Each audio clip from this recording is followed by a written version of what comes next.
going to be that jazzy kind of music. What we want in the morning, right? You is not convincing. Can only blame it on the music. Am I properly connected now? No?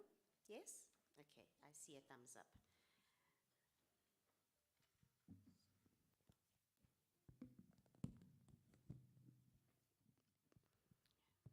Fantastic. Ah, there we go. I feel like I don't want to stand behind this. Guys, do you not have a lapel for me? I want to walk around so I can showcase my local dress.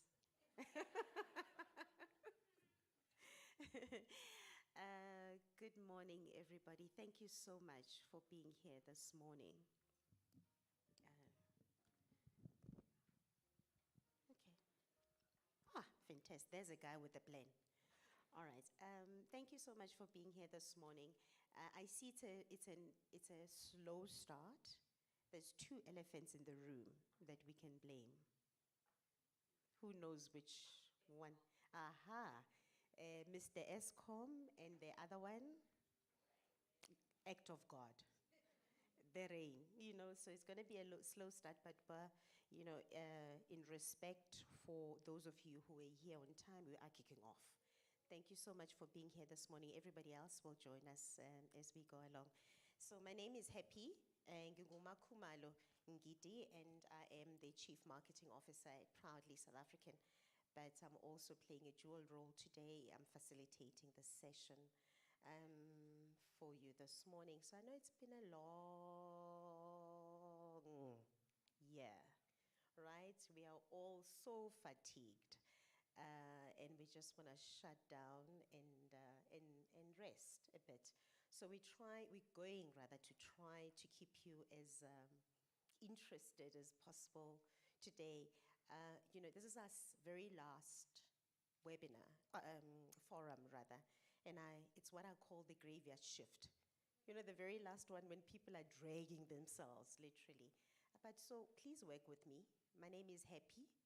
Can you try and keep me happy so I can keep you happy? Do we have a deal? Yeah. I always say it's a trap. When your parents give you a name, Happy, it's a trap from your parents and God. It doesn't matter how upset you are. I mean, my house was broken into last night, but here I am, showed up like nothing happened. But anyway, it's one of those things. Thank you so much for being here this morning to the social media bootcamp. Social media, something that we are all as businesses that we all need, and we're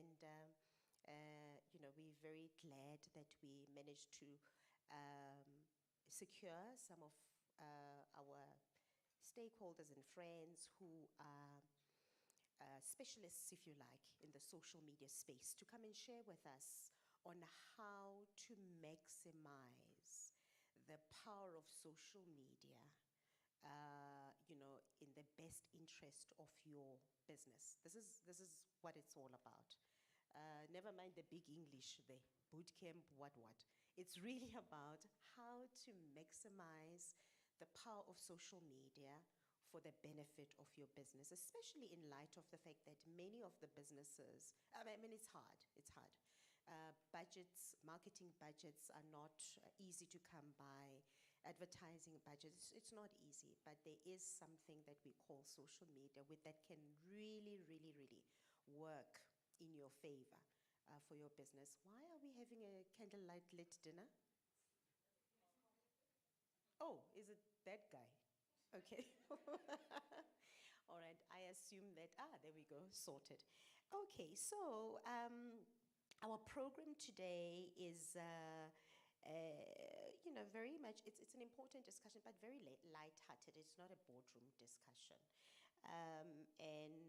So we do have, just to say that thank you so much for being here this morning. We really appreciate your time and our speakers. So we have a member and founder of a company called Masodi Organics, owned by the most petite person I've ever come across, with a bright mind. Don't let her physique, tell you otherwise. Her name is Liz Litswalo, and a round of applause for her, please. Fantastic. And then we have a guy who knows how to cook the best pizza in town. Okay, no one is convinced. Okay, I've eaten it. Do you bring us some pizza today so I can justify my my claim? He is also a friend of the campaign, a member also, and his name is Komotso Motshehwa. Welcome to Komotso. We have Ms. Amanda Ndlangisa, who is going to be looking at the issue of copywriting. And I would imagine, by and large, also protecting your idea. It's one thing for you sitting here to have a great idea, but if you don't protect that idea, to try and avoid the please call me situation, you know what I'm talking about, right? She's here to talk about it. She will be on video, joining us from the other part of town. And then we also have Miss Bianca Moreira. Did I pronounce that properly? Yeah, like 10 out of 10. Thank you so much for being here, Bianca. And Bianca is the owner of House of Prayer. Freya. Okay, fantastic. Thank you so much for being here. So please keep this conversation going on social media. Our hashtags for today is hashtag living lekker locally. Right? Yeah, living lekker locally. It'll all make sense just now. So living lekker locally, but there's another one, buy local to create jobs, which is our long-standing message in the public domain. And the very last one is social media bootcamp. Social media bootcamp. Do we have Wi-Fi connection? Oh, it just connects. It doesn't ask you for your DNA. Okay. All right, just connect. It does not ask you for your ID number and okay, fantastic. And then there's a competition. And so I'm going to request that you listen in, please. Very simple question. How old is Proudly SA? Those of you who follow us on social media platforms, you will know that we've just cut a cake. 2 weeks ago, recently. And then the other question is, how will you be living lekker locally this festive season? There's two people who look very worried. They're giving me the look. So the question is, how will you be living lekker this festive season? All right, so thank you so much. I'm going to kick off representing Proudly South African, and it's great to see many of our members in the room today. Really, really great to see you. And this is for you, and we are hoping that you'll engage with us as much as you possibly can, which will be fantastic. So, oh, that would be me, for those of you who don't know what I look like. And so we are most of you will know we are a buy local campaign. We are told at times that we are the sticker people, as in, the logo, and we are devastated to hear that, because there's so much more to what we do than just a sticker. Our mandate is a local one, a domestic mandate, and we are mandated to influence local procurement and localization. We believe that localization is our saving grace, if you like. In fact, this is on the back of a research that we did quite recently with Dr. Iraj Abedin, who's a credible, renowned analyst, who helped us for about 4 months to find scientific data to justify our claim as Proudly South African when we say, localization is what our economy needs, that we need to rotate the rand within the borders of South Africa for as long as possible. We need to support our own products and services and not be apologetic about it. Because the buy local phenomenon is a tried and tested method the world over. Australia has got its own buy local Australia. America has got its own buy local America. So, and South Africa is no different. Hence, we exist as the only official buy local campaign of the country to remind South Africans at any given opportunity that buying local to create jobs will somewhat make a difference to our economy. We all know that the economy of the country was in trouble way before COVID. COVID was really just, what's the term for it? It paralyzed us as a people, as a business, the most cruel thing that we've ever lived through in this generation. Where not only did it affect many, many businesses, but it also, dealt with us emotionally as a people. Cruel, a cruel, cruel situation. One that did not allow us to mourn our loved ones, one that did not allow us to process things the way that we are accustomed to as human beings, let alone the businesses that shut down, people who were retrenched. I mean, the repercussions were devastating, but we are here. Most of us are here today to carry on and forge ahead. So the economy was in trouble before that. I mean, before COVID, we had been downgraded quite a number of times as an economy. And we are here to say as proudly South African, contrary to popular belief, the government responsibility is not to create jobs. Who agrees with me? Nobody. One lady. I'll keep my eye on you. The government's responsibility is not to create jobs. Their responsibility is to create an enabling environment for the economy to work. They can't help each and every one of us and say, we'll employ you here, we'll employ. It's never going to happen. But for them is to create an enabling environment for all the businesses represented here today to function and to function productively. And then all of us can then play a role in ensuring that those businesses, one way or another, have a positive ripple effect when we do buy, when we do support, and all of that. I'm hoping that gives you a bit of background about the work we do. There's a lot. Follow us on social media. I always say I have no idea where we're going, but just follow us. We'll get there together. We'll get there together.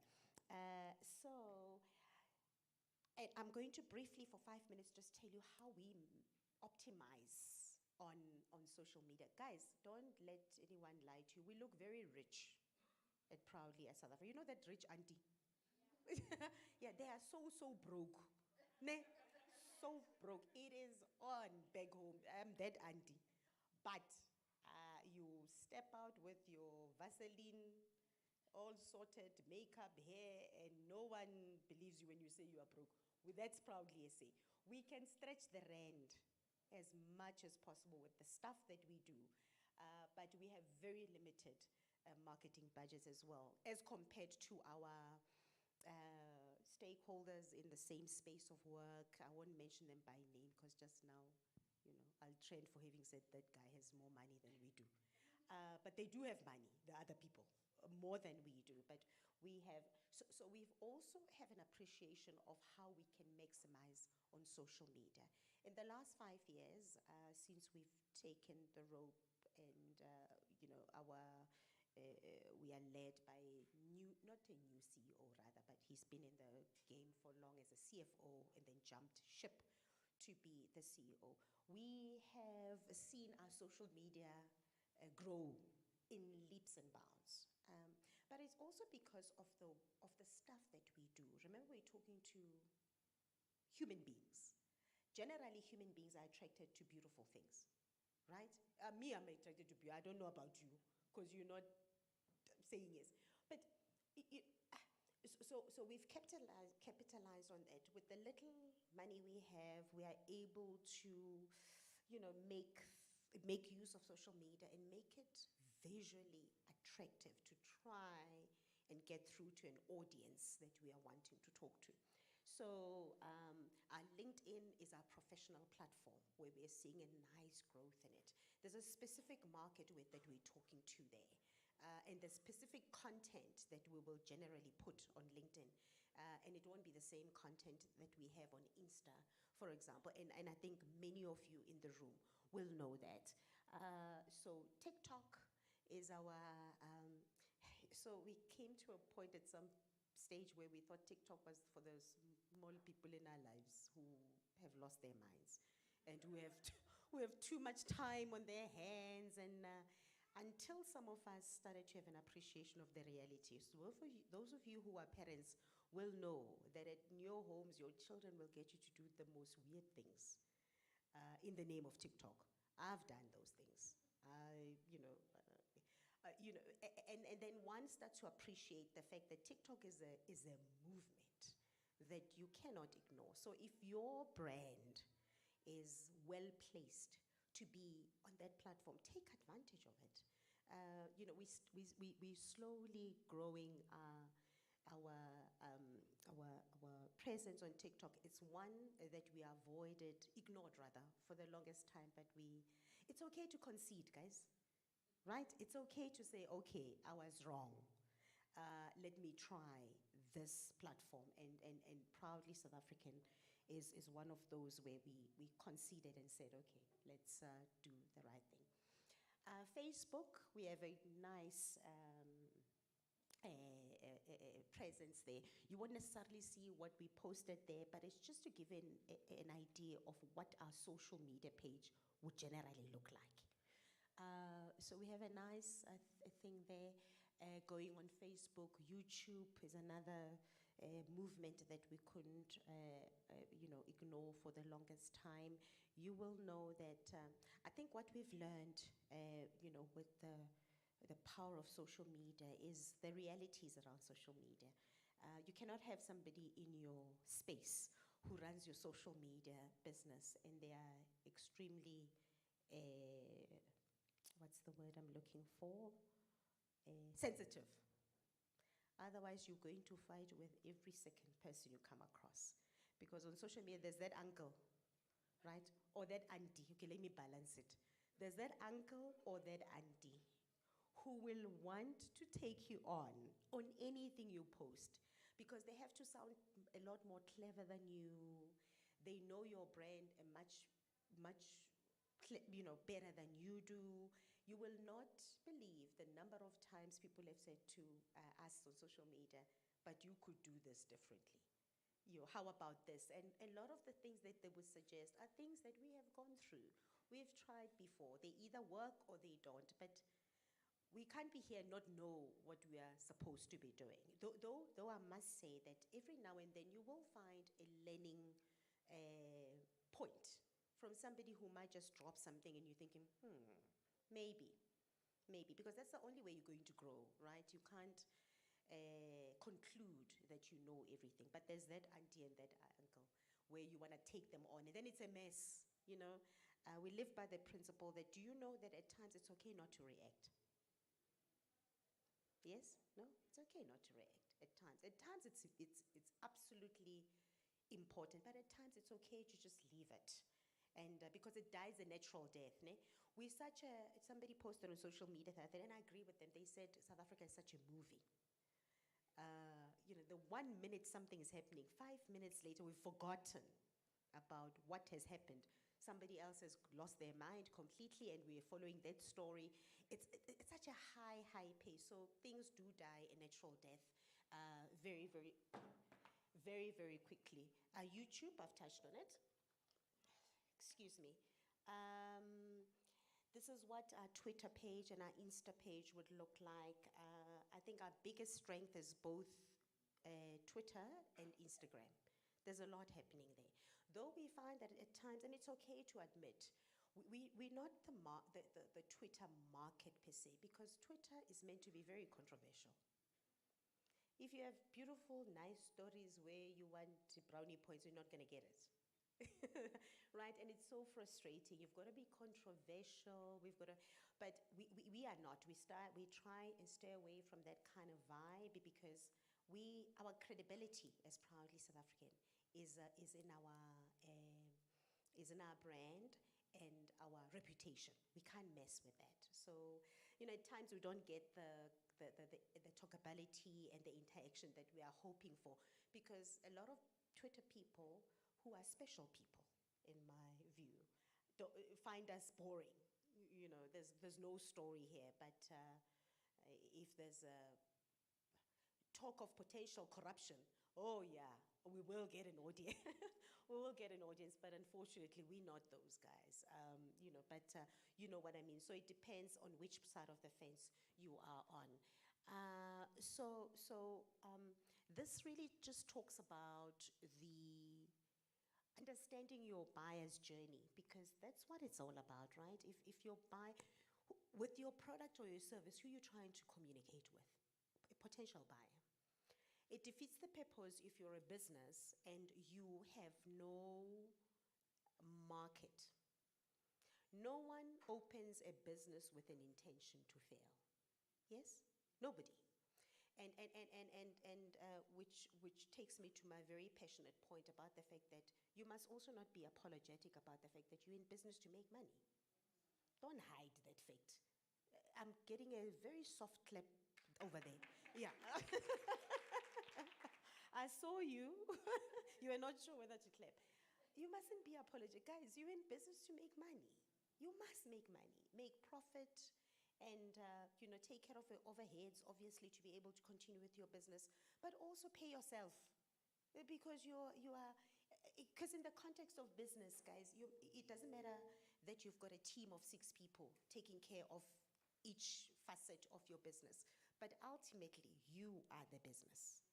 If the business makes it, you make it as an owner of a business.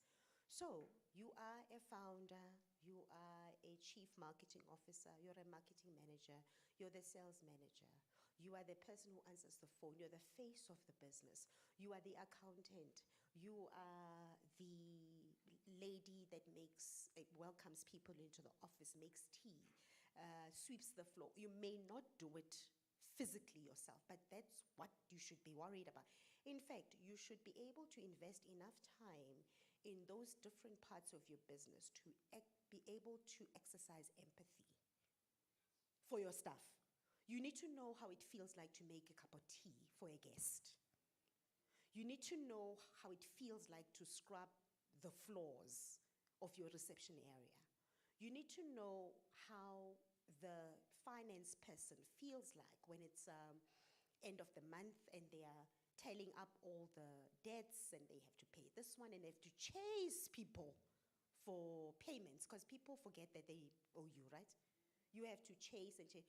But if as a business owner, you do not have enough empathy to know what kind of, what your staff members go through, that business is not going to work. You need to know where each and every cent that you're investing in your business goes to. You need to know that. So, and that hence I'm saying you are an overall, you don't have a marketing manager and a salesperson and a social. You need to understand what's going on social media. You need to know. You need to know the growth plan, anticipated growth. You need to be able to benchmark that against something that you've seen or that you need to know. You just need to know. So while working on framing the inbound marketing strategies, the aim is to attract potential customers long before they're ready to buy into the idea. Most parts of these strategies involve guiding the customer on their journey towards making the decision. Hence, it is important to understand the 4 stages of the buyer's journey, starting off with awareness. Create an awareness. Create an awareness of you, because if you don't create an awareness of you, no one's going to know about it. Don't assume that you've posted once, Jesus must show up. It's not going to happen. It takes a lot. So create an awareness and then consideration. So once, as a potential customer, I see your brand, so I'm aware of it. my thought process as a potential customer is that I have to start considering it. Why should I buy your product, sir, as opposed to hers? Which brings me to a reality. If you have a brand of bottled water, for example, or a skincare product, and ultimately you're enjoying shelf space at Pick n Pay or at Clicks or at Discam or whatever the case may be. When I, as a customer, walk in and I look through the shelf and there's 3 different skincare products, why should I focus on yours and make a purchasing decision in favor of yours? What's going to set you apart? Taking it for granted that, well, I've made it, I'm on the shelf of Pick n Pay is not good enough. Is your product visually attractive?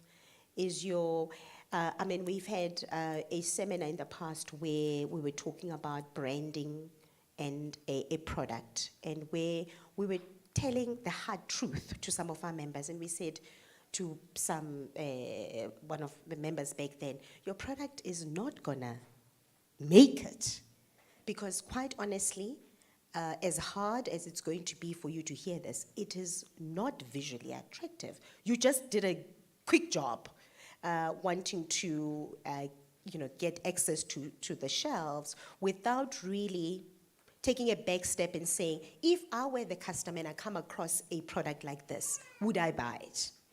And we help that person to re-strategize and redo the labeling and all of that, because we knew that we have a responsibility to have the hard conversation, but in anticipation of good results going forward.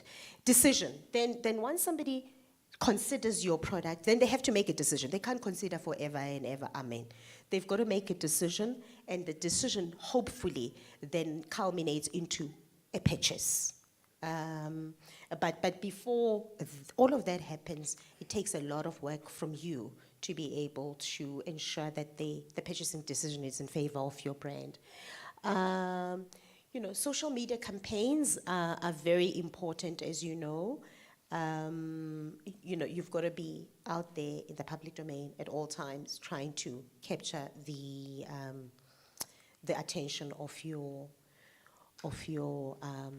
audience. I'm very hectic when it comes to spelling, and I've just noticed something.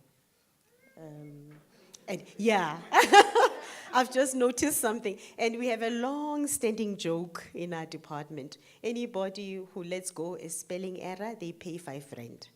So I'm looking at the team to see who's the victim. She's already saying me. So when you make a spelling mistake, 5 rand. But I also have a lot, let me tell you, and they are not shy to tell me, 5 rand, you owe us.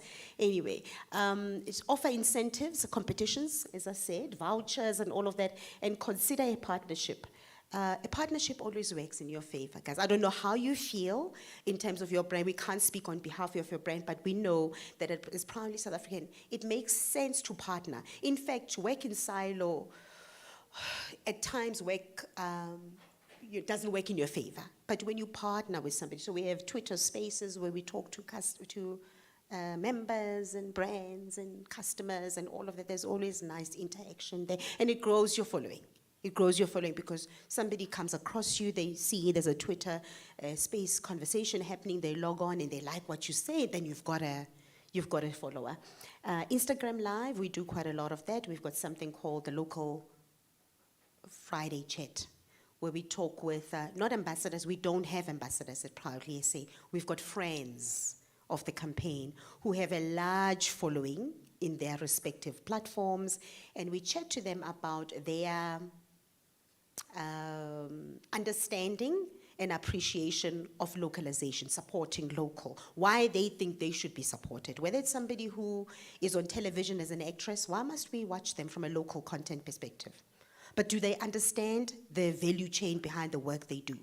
That it's not only about them as an actress, it's about behind the scenes, the makeup artists, the stylists, the caterer, the security, the script writer, the production manager.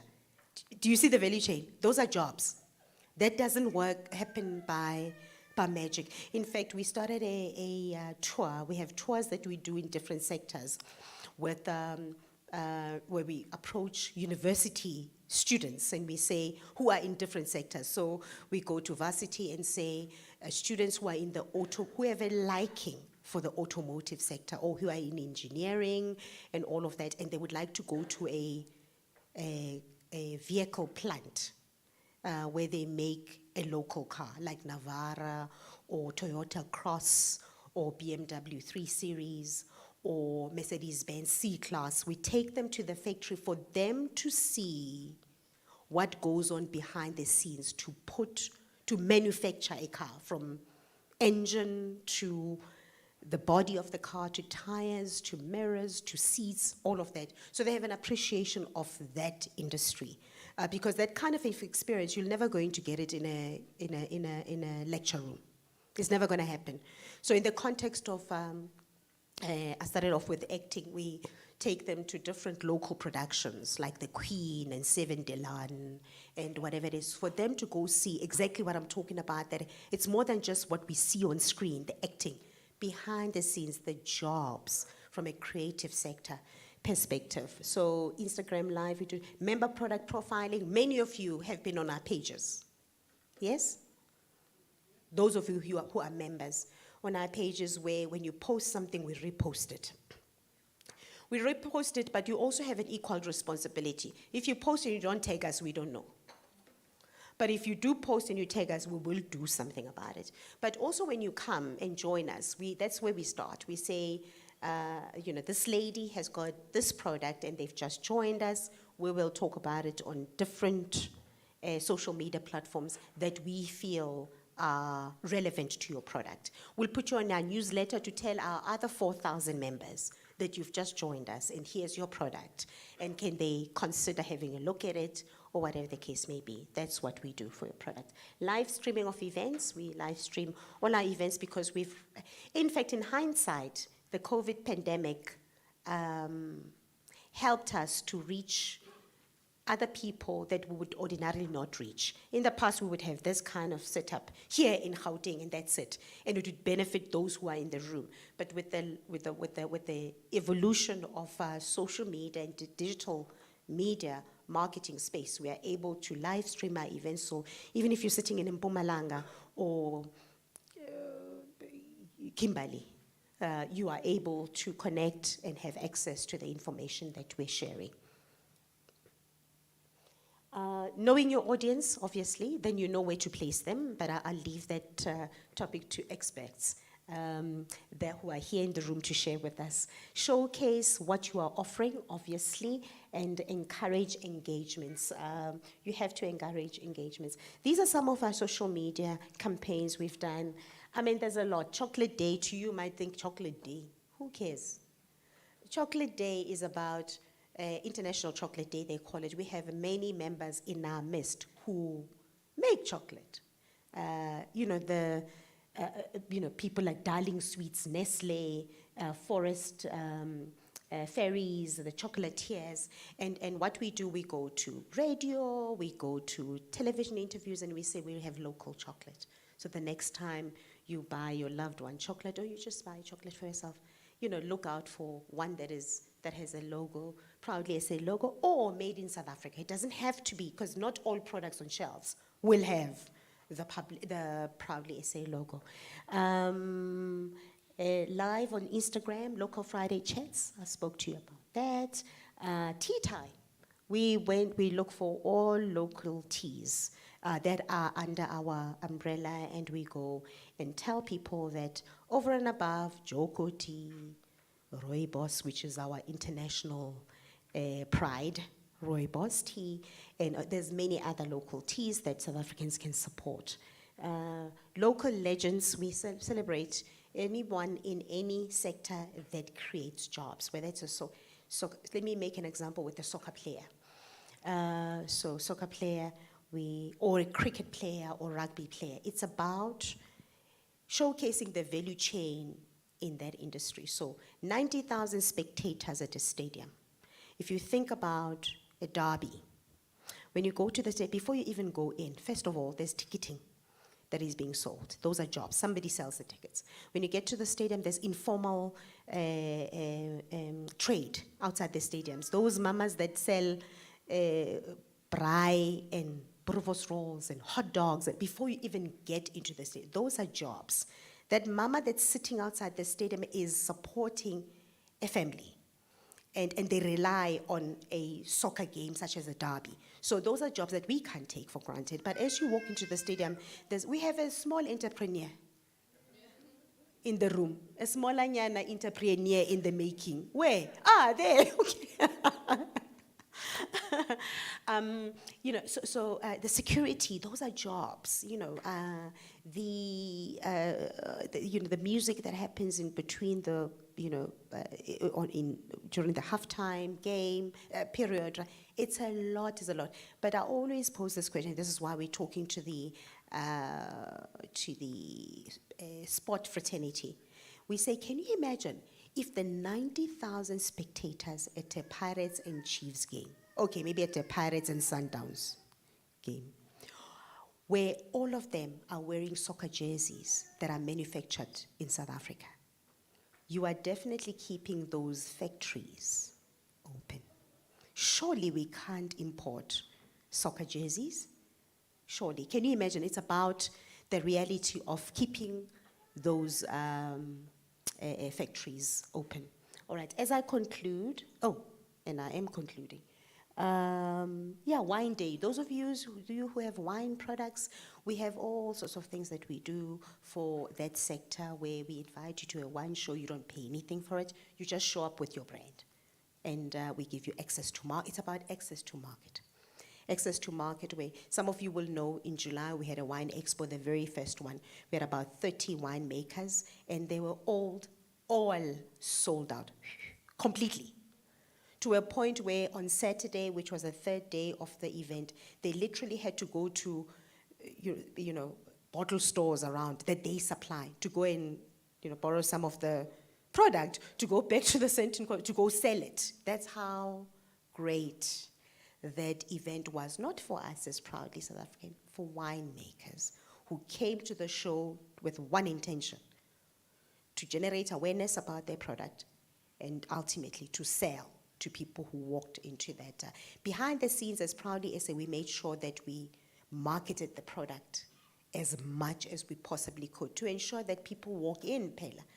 So they hear on radio, they see on TV, they make a plan to take their friends and go to the expo to go buy, products that are owned by you.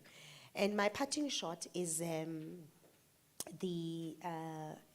campaign or an advert that some of you have seen called Game Time. In the context of soccer that I talked about just now, football. This was on the back of, during COVID, we thought, how do we still remain relevant and use social media? So remember we were told not to move. We all got that family meeting, right? That told you don't move. And then when we all thought it was getting better, we were told still stay home. Don't go anywhere, but anyway. So we had to find ways to still remain relevant as Proud DSA in the absence of going out there and doing this and engaging with our audiences, and we created an advert that spoke to the reality at the time, and it's called Game Time. And Game Time speaks to the fact that COVID forced us to pause and rethink our loyalty to South African products. During COVID, when borders were closed and we didn't get anything coming into the country, we survived on local product. We ate, we dressed up. Okay, maybe we didn't. I dressed up at home to stay there and ask people that live with me to look at me. That I'm dressed up and I look good because I couldn't go anywhere. So we still woke up because we were all tired of flip-flops and shorts. You have to face beat to go nowhere. It's fine, But so the advert is about the fact that we had to pause and rethink our loyalty to local products. But it's the principle of a soccer game. Two teams are playing, obviously, and the one is lagging behind and the one is doing its thing. And then they go to the change room during halftime and the coach says, listen, we've got to go back in there and put our best foot forward with the intention to win the game. And we were saying after COVID, which is where we are now, it's game time, guys. It's game time for us to do our best to be the difference that we want to see in our respective businesses. So game time goes like this, and that's my last slide. May we play game time, please? The second half is about to begin. We need to change the scoreboard. It's time for all of us to pause and rethink the game plan in order to save the future. I call on all of us to be game changers because greatness isn't reserved only for some people. By buying local, we're choosing to create jobs and sustain the ones we have. Time and time again, South Africans have taken destiny into their own hands, creating products that the rest of the world wanted to buy. See, the world remembers about us what we sometimes forget, but it's time for change. Let's all buy local. It's game time. Zanzi. Local is lekker. Your everyday decisions shape our future.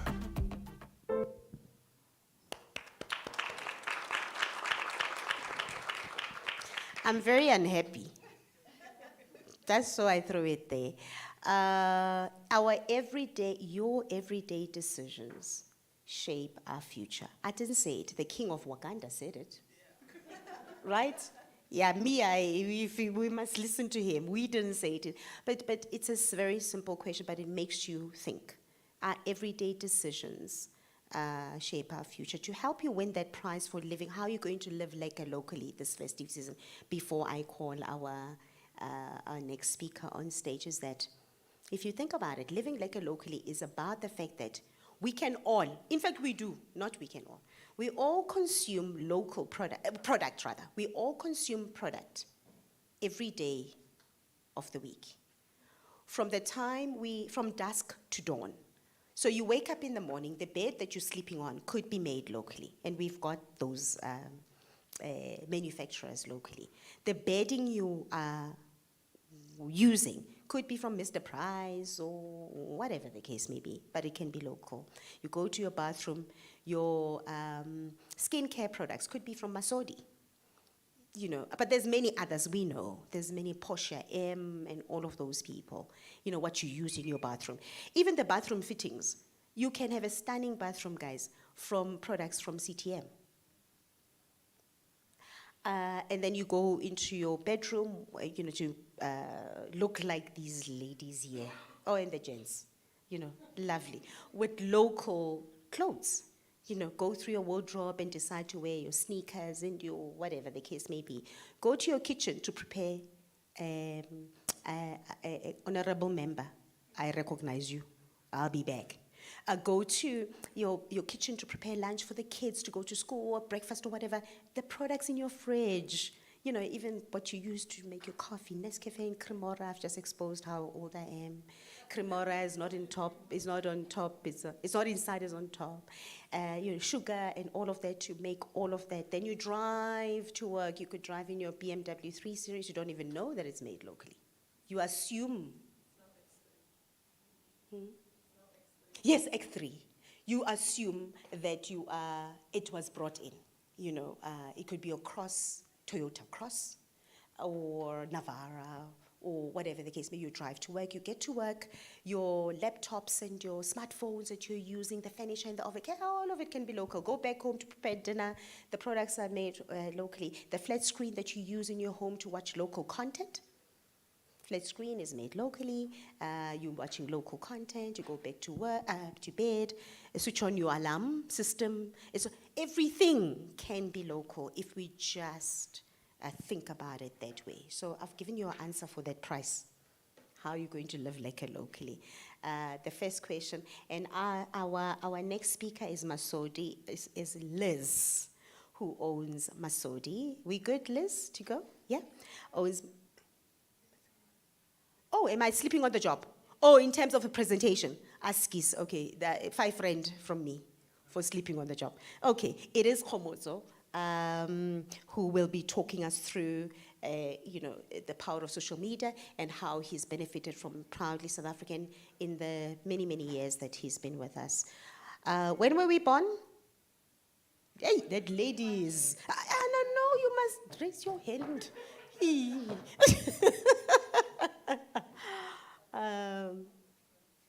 Okay, we all know. There's other people, it's load shedding. Guys, but you could have Googled also. I mean, you could have Googled. I'm forced to ask that lady because I saw her hand. She was like, So, yeah, 21 years ago. And do you know who started us? By any chance? Lady? The gent, yes? I can't get your prize, my sister. That gentleman is sleeping on the job.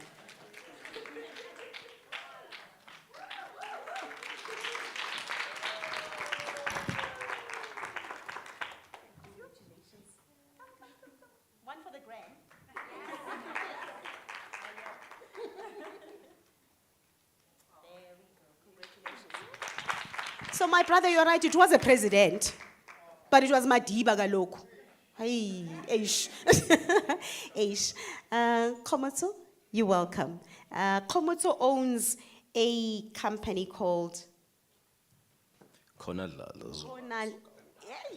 He's got a radio voice. Did you hear Konal? It's like, what's his name? Wilson B. Ngosi. Hey, you must find a job in radio. There we go. Thank you. Do you want to use that one? No. Okay. Listen, do you see what he's done? He's bringing his own mic, branded. Okay.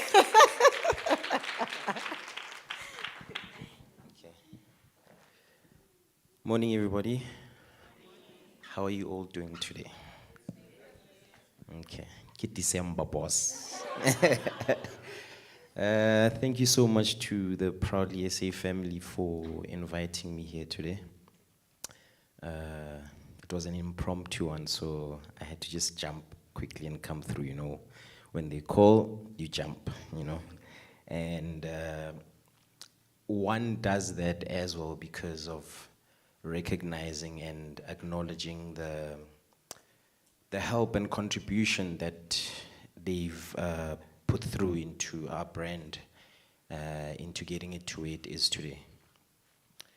So yeah, briefly, I'm gonna take you through our business, Konadladla Pizzeria. On my side, by qualification, I'm actually an audio engineer. So, but I also like to look at myself as a multidisciplined creative. So my background is that after my studies, I interned at YFM and just did a short stint there.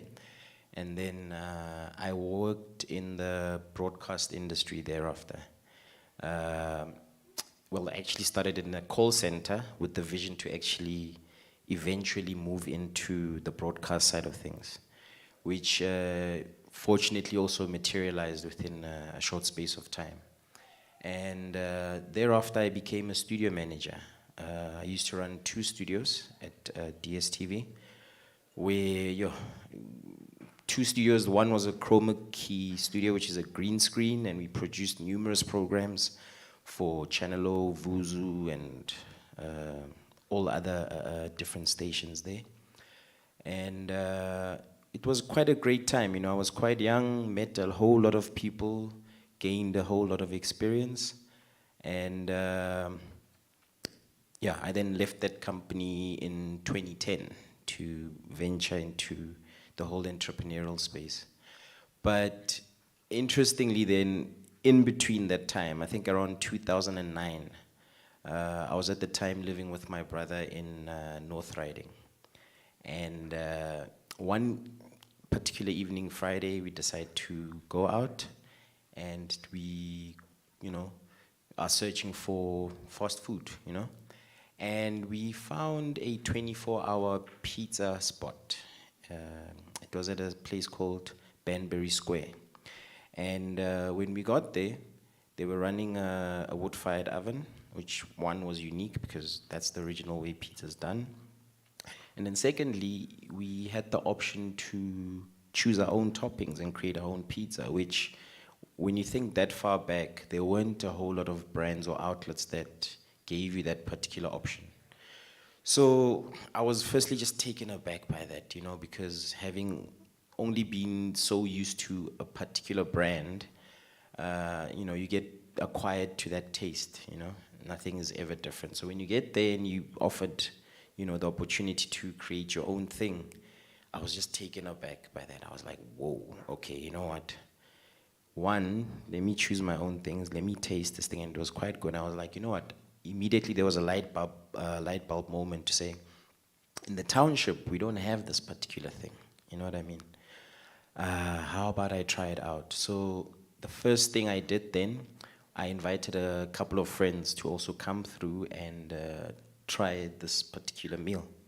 They were also, happy with how it tasted and, just the entire process, the value chain of how this thing was done and whatever.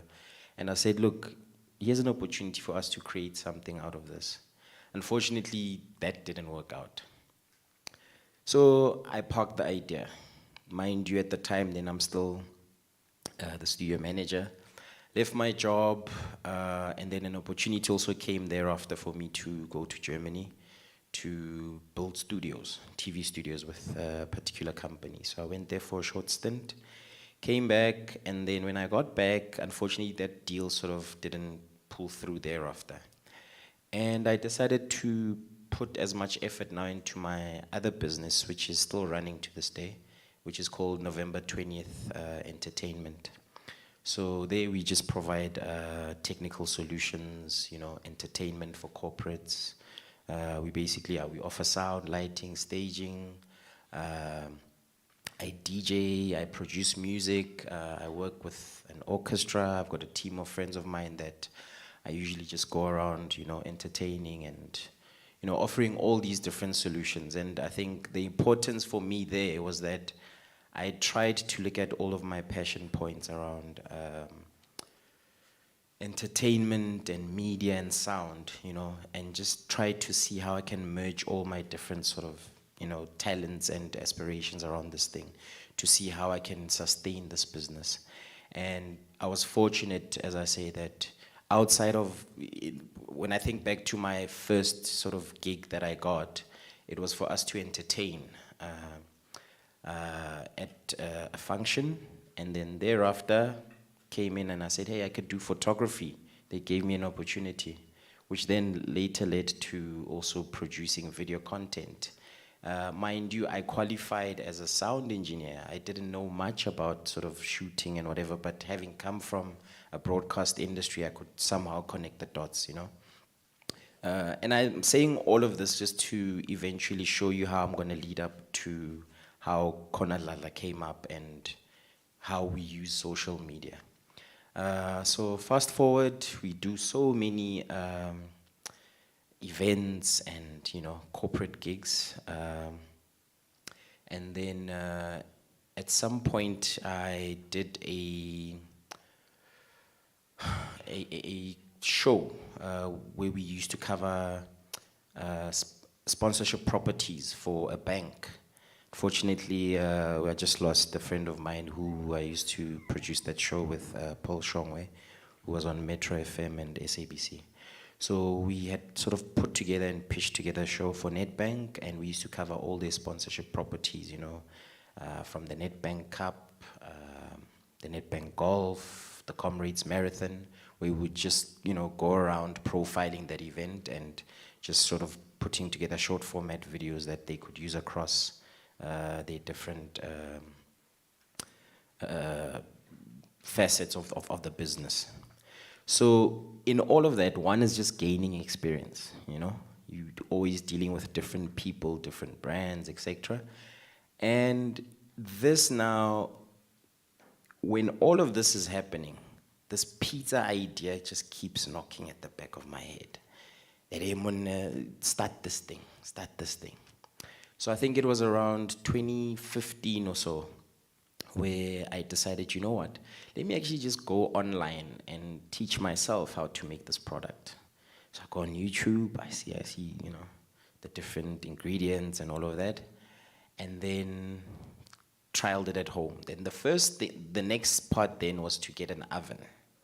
And then as I was searching, I came across guys that create mobile ovens.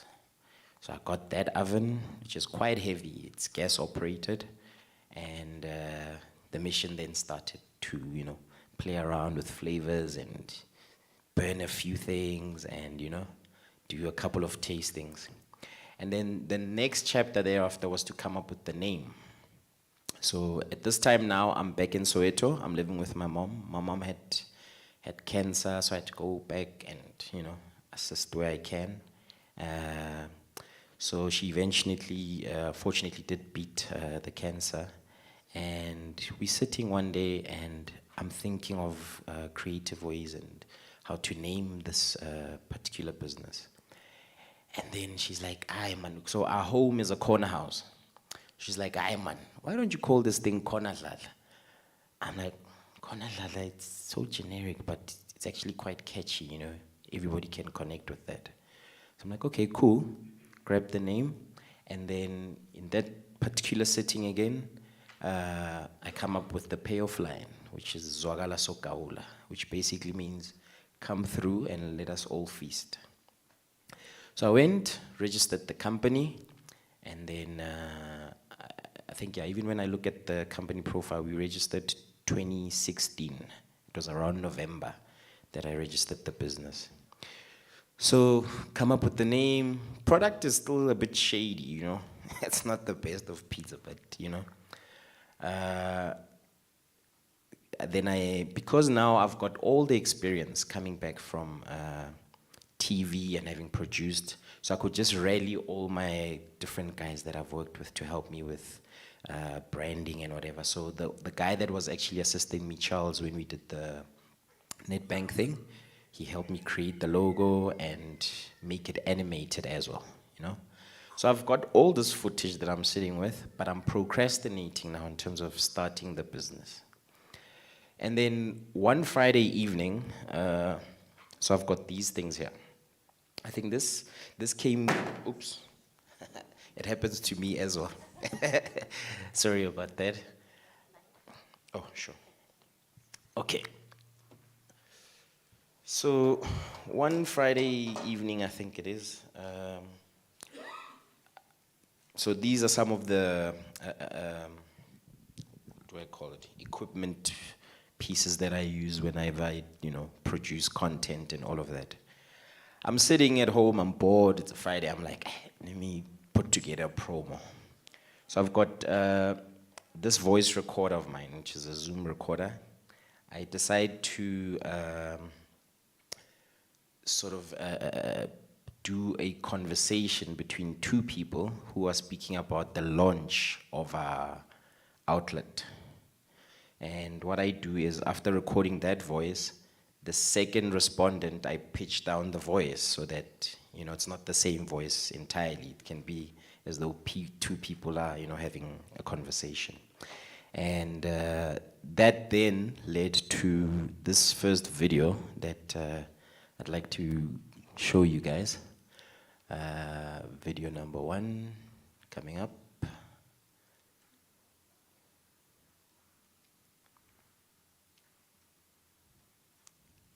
Ore, Isa, Fere, Amnan, Chuna Nixasari, on a plan, ne? So I'll also call it pizza bro. Rano, E Corner Dlala.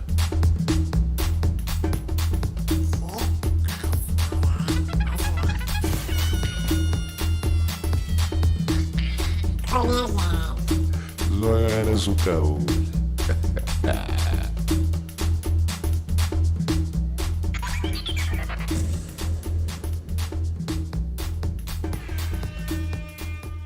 Ore, Thank you. So this was around 2017 in May or something, I'm not sure. So after having put together this video, I decide to put it on my phone and send it through to my brother just to get a comment from him. Unknowingly, he decides to put it on social media. Boom, this thing just, catches on, and already there's a date attached to that thing. You know what I mean? People start sharing this thing, and it just becomes a huge thing that, now I'm forced to launch this thing, you know what I mean? So, I think it was a necessary thing that had to happen eventually, So it's on there. You can't turn around now, and the challenging thing was that this thing was in June, which is the coldest month, you know what I mean?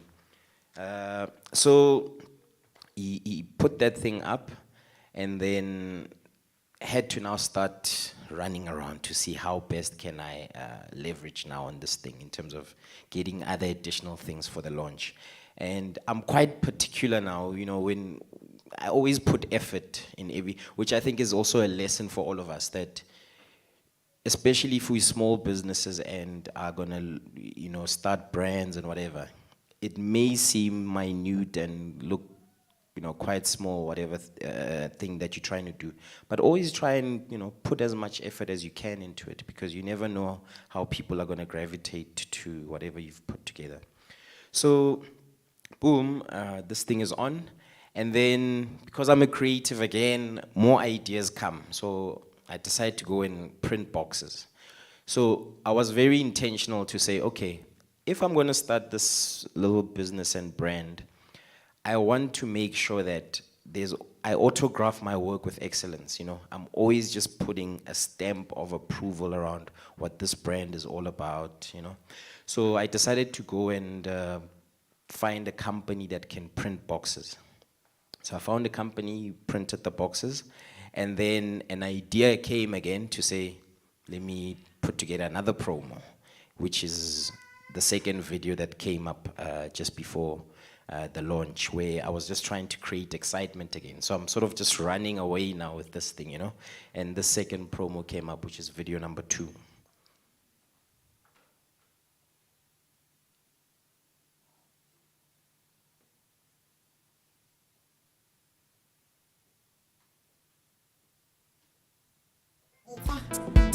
Fini, Amnandi. uzwile mos ne? Ini lo. Amabox afikile. Sekamaphika we-4 Tiger. Zwakala badi. Iza nobheki, uze ne-camchair, ubize bonke abangani bakho sugawulanda.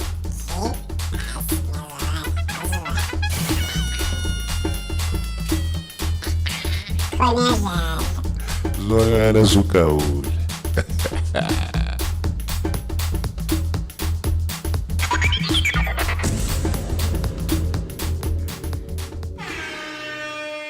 So, again, in all of this, I think the one thing that I've always tried to maintain coming from a broadcast industry was to make sure that the branding is always there, the IPI, which, in TV you would call the IPI, which is like your logo on the top left or top right of your screen. I always made sure that whatever content I'm gonna push out there, I never miss the opportunity of plugging our logo in there, because, nowadays people can easily just grab your photo and use it for whatever purpose, but at least, your stamp is always just coming across there. So, yeah, the launch was quite successful. A very cold day, like I said. Successful is relative anyway, but what I really particularly enjoyed about our launch is that we were supposed to start, I think, at 6 p.m. And what I did is I went back and I pulled all my friends now to come and assist me. So I set up a stage at the corner of my house there, and I'd done some work previously with other guys who are in orchestra. So we set up an orchestra outside of my street. And had numerous entertainment in there. And then the pizzas we had to start. They weren't the best of pizzas, But the community came through, you know. We were delayed, they came through. You know, I've got other images. Unfortunately, I was going to plug them, but I see it's going to mess us up a bit there. They came through, they were in my house, in the kitchen, they were helping with the dough, you know. Others are sitting outside. So it just became a wholesome experience, you know, because everybody wanted to see this thing succeed, you know what I mean? So thereafter, this is 2017 June, we started, and then I think leading towards December, things were gradual. It was still a bit quiet, you know, a few posts here and there. But interestingly, now in January, you look at how within our community, there's different people that are quite popular and have a following, etc. So one lady came and took a picture of our box and posted it online. It caught on again, and it just trended out of nowhere.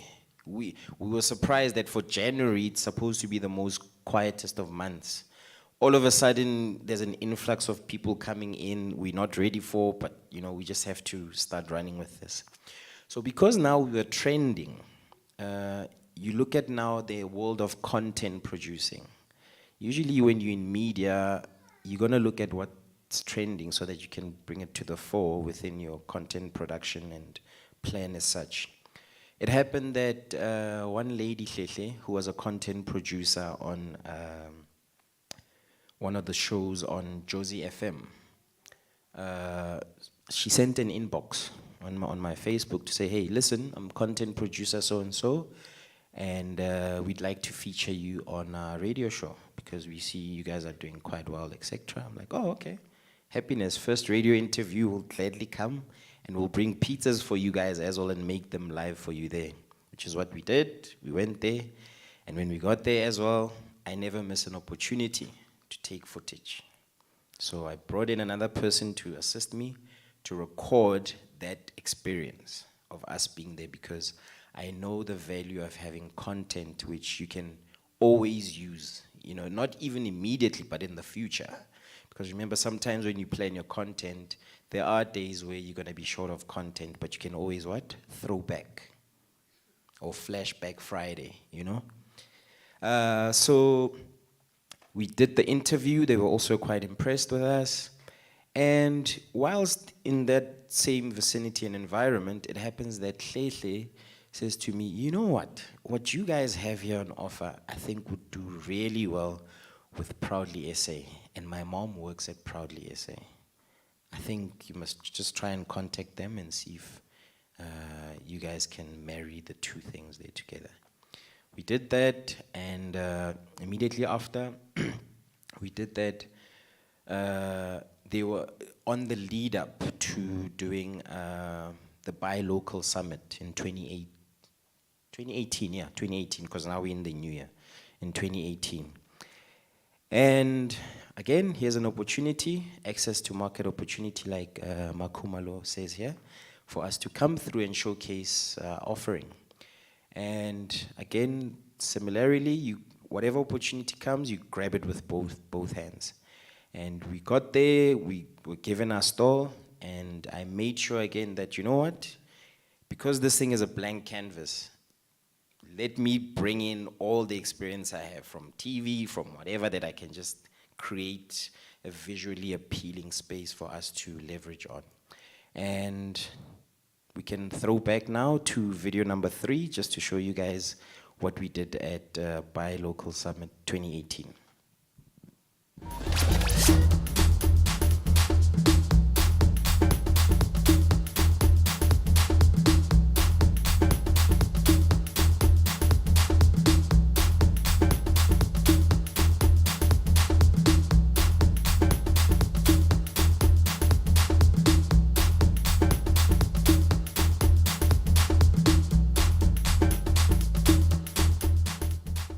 Walking around and there's a pizza in the expo. What? And Khomoso's bringing it to a township near you, baby. It's a franchise opportunity. You got to get on it. What I'm most proud of is when Khomoso talks about synergies and collaboration. That's where the real power is at. You got to get on this one, yo. Got to get yourself a slice of the action. Bonanza. Lwana zukao.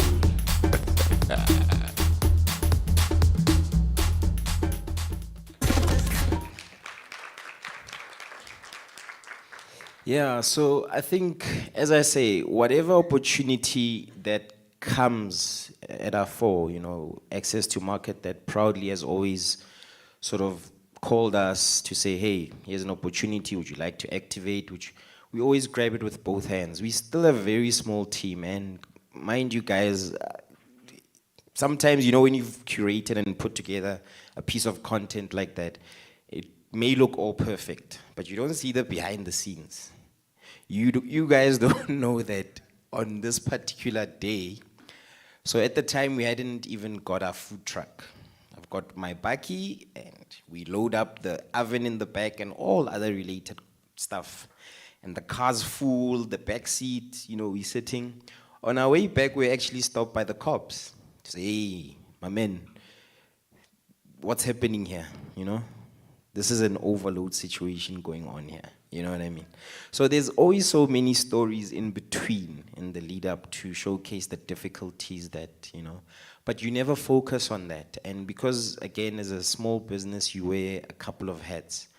You just need to try and make sure that the little that you have, you use it to your advantage, from the cameras, lately with my cell phone, you find that the sort of content that one is able to produce using the cell phone is far better than the DSLR camera, which is the first one that I bought way back. Because remember, technology is continuously improving. And, the pixelation and all of that becomes even way better. So your phone lately, bringing it back again to the power of social media, is very crucial. Sometimes we get intimidated by big brands once they've put together campaigns and have, pieced together some good content that is on there, and we think that even us as small business, we can never, really create stuff for ourselves, So it's been quite an interesting journey of growth, learning, making mistakes and all of that. And since then, we've just always tried to leverage on opportunities that come through within our midst. Maybe there's a couple of other videos that I had just quickly pulled off, which we will play all at once before I close off towards the end. But I just want to also emphasize for you guys again, even more as small businesses and taking advantage of the platforms that are there for us to leverage on. Because like Makumalo said earlier, we don't pay to be on social media, and you never know sometimes how powerful one post that you put on there, will change your life, effectively. I know that to this day, my sort of biggest shortcoming, because we're still a small business and one is handling so many other things, is that I don't dissect the data, Because remember that the great thing now with social media as well is that whatever we post online, we're able to go back and see how it's performing, where the reach is, the different segments of society, when you're on LinkedIn nowadays, whenever you've posted something, it will even tell you the positions of authority that the different people that viewed your content are from, you know what I mean? So I know that as a growing business, it's something that one has to really pay attention to now, because even now with our business having absorbed and taken on delivery partners like your Uber Eats and etc., you find that even once you're on those platforms, there's data to constantly dissect. And the big businesses like your KFCs and whatever, they've got different teams who are able to, curate content and specials, etc., that is particularly dedicated to your performance on those platforms. So that's the great thing again with social media. It's constantly developing. and giving us access to data that we can utilize for our growth, you know what I mean? So I think, yeah, we always have to leverage on opportunities. So we're gonna play a couple of videos again that I've just put together in the past, where I think one of the videos will showcase again our performance, or what I usually do is, if we've performed or participated in one activity at a different event, be it with Proudly SA or any other venture, one always just tries to make sure that you grab, in between making the pizzas, guys. You're making a pizza and then you see a gap and you're like, okay, hey, I can, somehow I'm grateful for that, as I said, I'm a multidisciplinary creative. So sometimes I can see an idea in the smallest of thing and quickly think of a promo that I can put together. So most of the videos that we're gonna play are just, content that comes from that. And one of them that you'll see as well comes from our recent participation at Kaya FM as well, where what happened is I was in between driving to go and pick up stock. And then the drive time show has just started. And the guys in the intro are speaking about hosting a food competition. How much food can you eat at a go within a short space of time? So they're all deliberating. And then the host of the show, Caesar, says, okay, fine. I'll showcase you guys that I'm the best one out of all of you here. And how about we even invite some few listeners that can come in? And then the moment he was saying that, so I'm already picking up and I'm wired in. I'm like, okay, there might be an opportunity, And then immediately he's like, let's have pizza. I jumped, I'm driving, I'm like, okay, here's a perfect opportunity again for us to get to plug our brand. So immediately he says that, I just parked and I need to go out quickly and purchase, I think, bacon or something.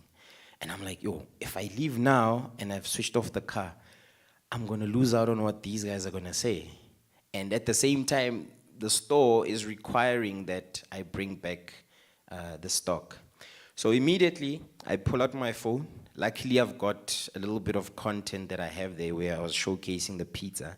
And then what I usually do is, even in those short format videos that I do, towards the end, because we've got branded boxes, which showcase our logo, our website, our phone number, our social media, I always close it off with that, in similar fashion as we do with the videos here. So we just had the pizza come out of the oven, we were cutting it, and then leading up to that, I took that, went on Twitter quickly, I tagged Caesar and them, I'm like, hey, you know what, even better, we'll come and sponsor the pizzas there, and we'll come and make them live for you there. Switch off the car, I walk in. So what happens? The content producer, he sees this immediately quickly, and then he decides to call the shop, because that's the number that's on the shop. They call him, so the guys at the shop are unaware what's happening now. Who's this guy? What do they want? So I'm thinking, this thing didn't go through. I'm driving back. So as I park, one of my employees comes through quickly. He's like, hey, listen, there's a guy here from Kaya. They're like, you've just posted. I'm like, yeah, is it? Grab the phone and he's like, okay, listen, we'd like for you to come through and actually showcase this thing on the day. So, it was an opportunity which came through, but what did I do again further than that?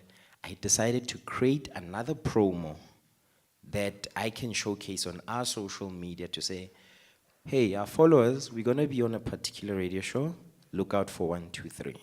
And then you'll see one of the videos here come up shortly. Nani, Kamala Mutabita, we are in for girls as on 3 Midland.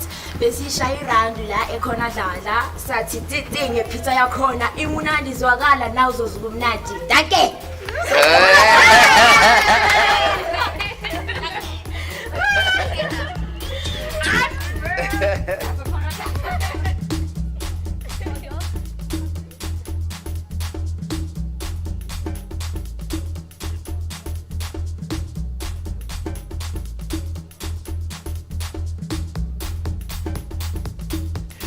Okay, I think you can just look for the video that's titled Kaya Drive there at the end, which, because I referenced to it just in terms of time. There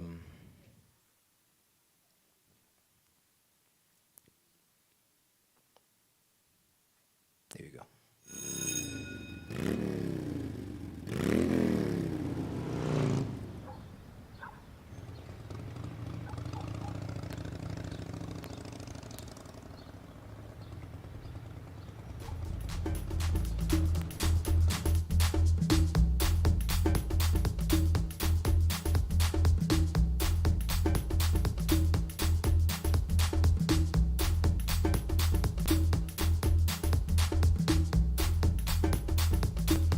So as you can see, I never miss an opportunity to showcase our product, showcase our social media and all of that in every little piece of content that I put together. You know what I mean?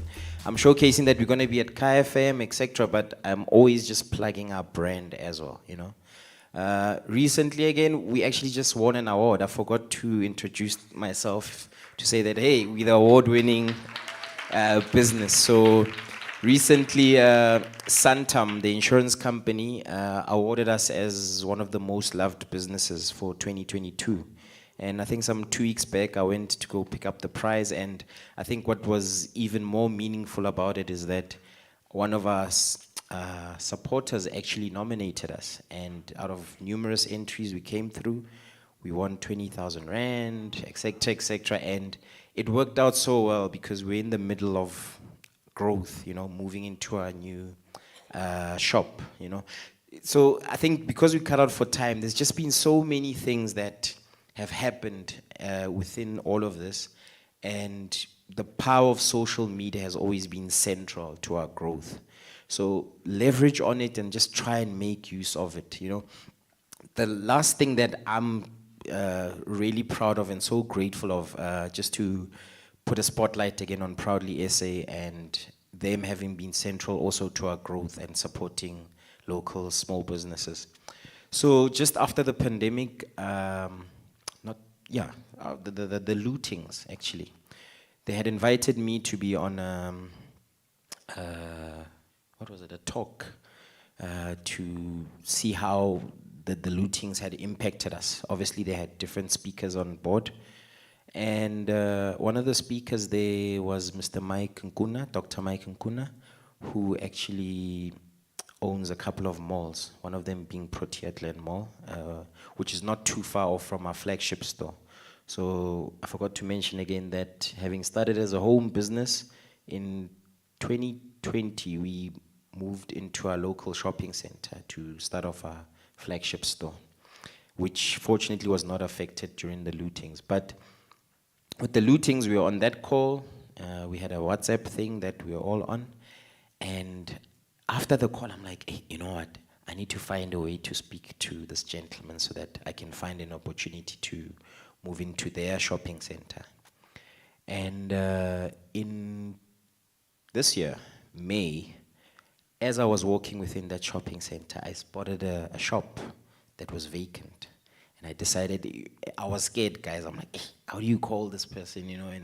But I was like, I can't miss out on this, you know? Called him quickly, and he was like, oh, okay, I remember you. Listen, go inside the mall, look for the center management, and look for a lady called Carol, and then you can take it from there.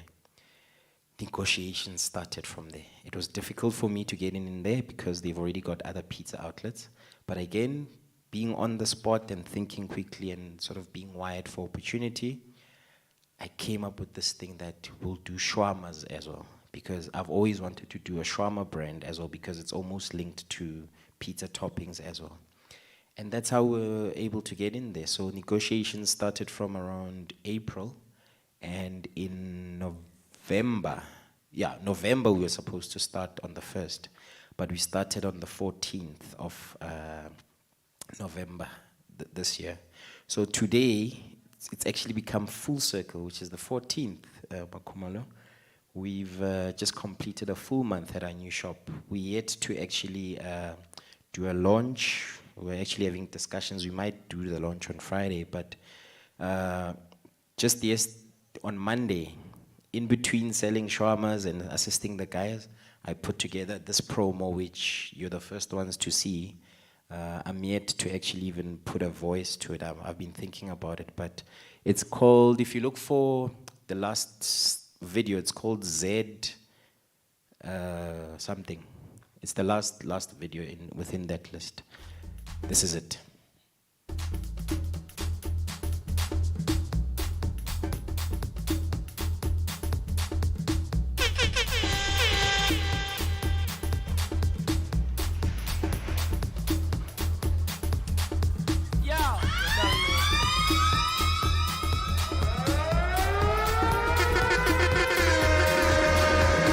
All this content has been shot within this month from the new shop.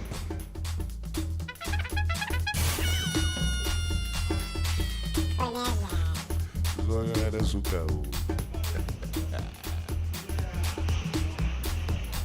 So again, I never miss an opportunity. We are open during load shedding.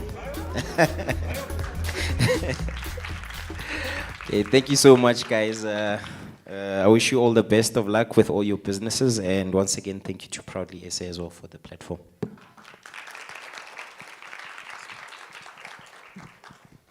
Thank you so much, Khomotso. Remind me next time, team, you never give a mic to Khomotso. But guys, I mean, you know, don't spoil a good thing, right? This is it. We couldn't have asked one of our best to showcase. He's that guy, ne? It feels like he was told he's not deserving of anything, and he was like, I am coming for everything. Ne? It really just, it's so, in fact, I'm getting goosies. It just shows you that he's a guy who has no expectation. No, the world doesn't owe him anything, but he is going to work twice as hard to claim his space because he can and because he's good at what he does. I want to highlight a few things. Your brother, hey, you don't choose family, ne? You shared with him in secret with the date saying, I think of launch. The guy shares with the whole world.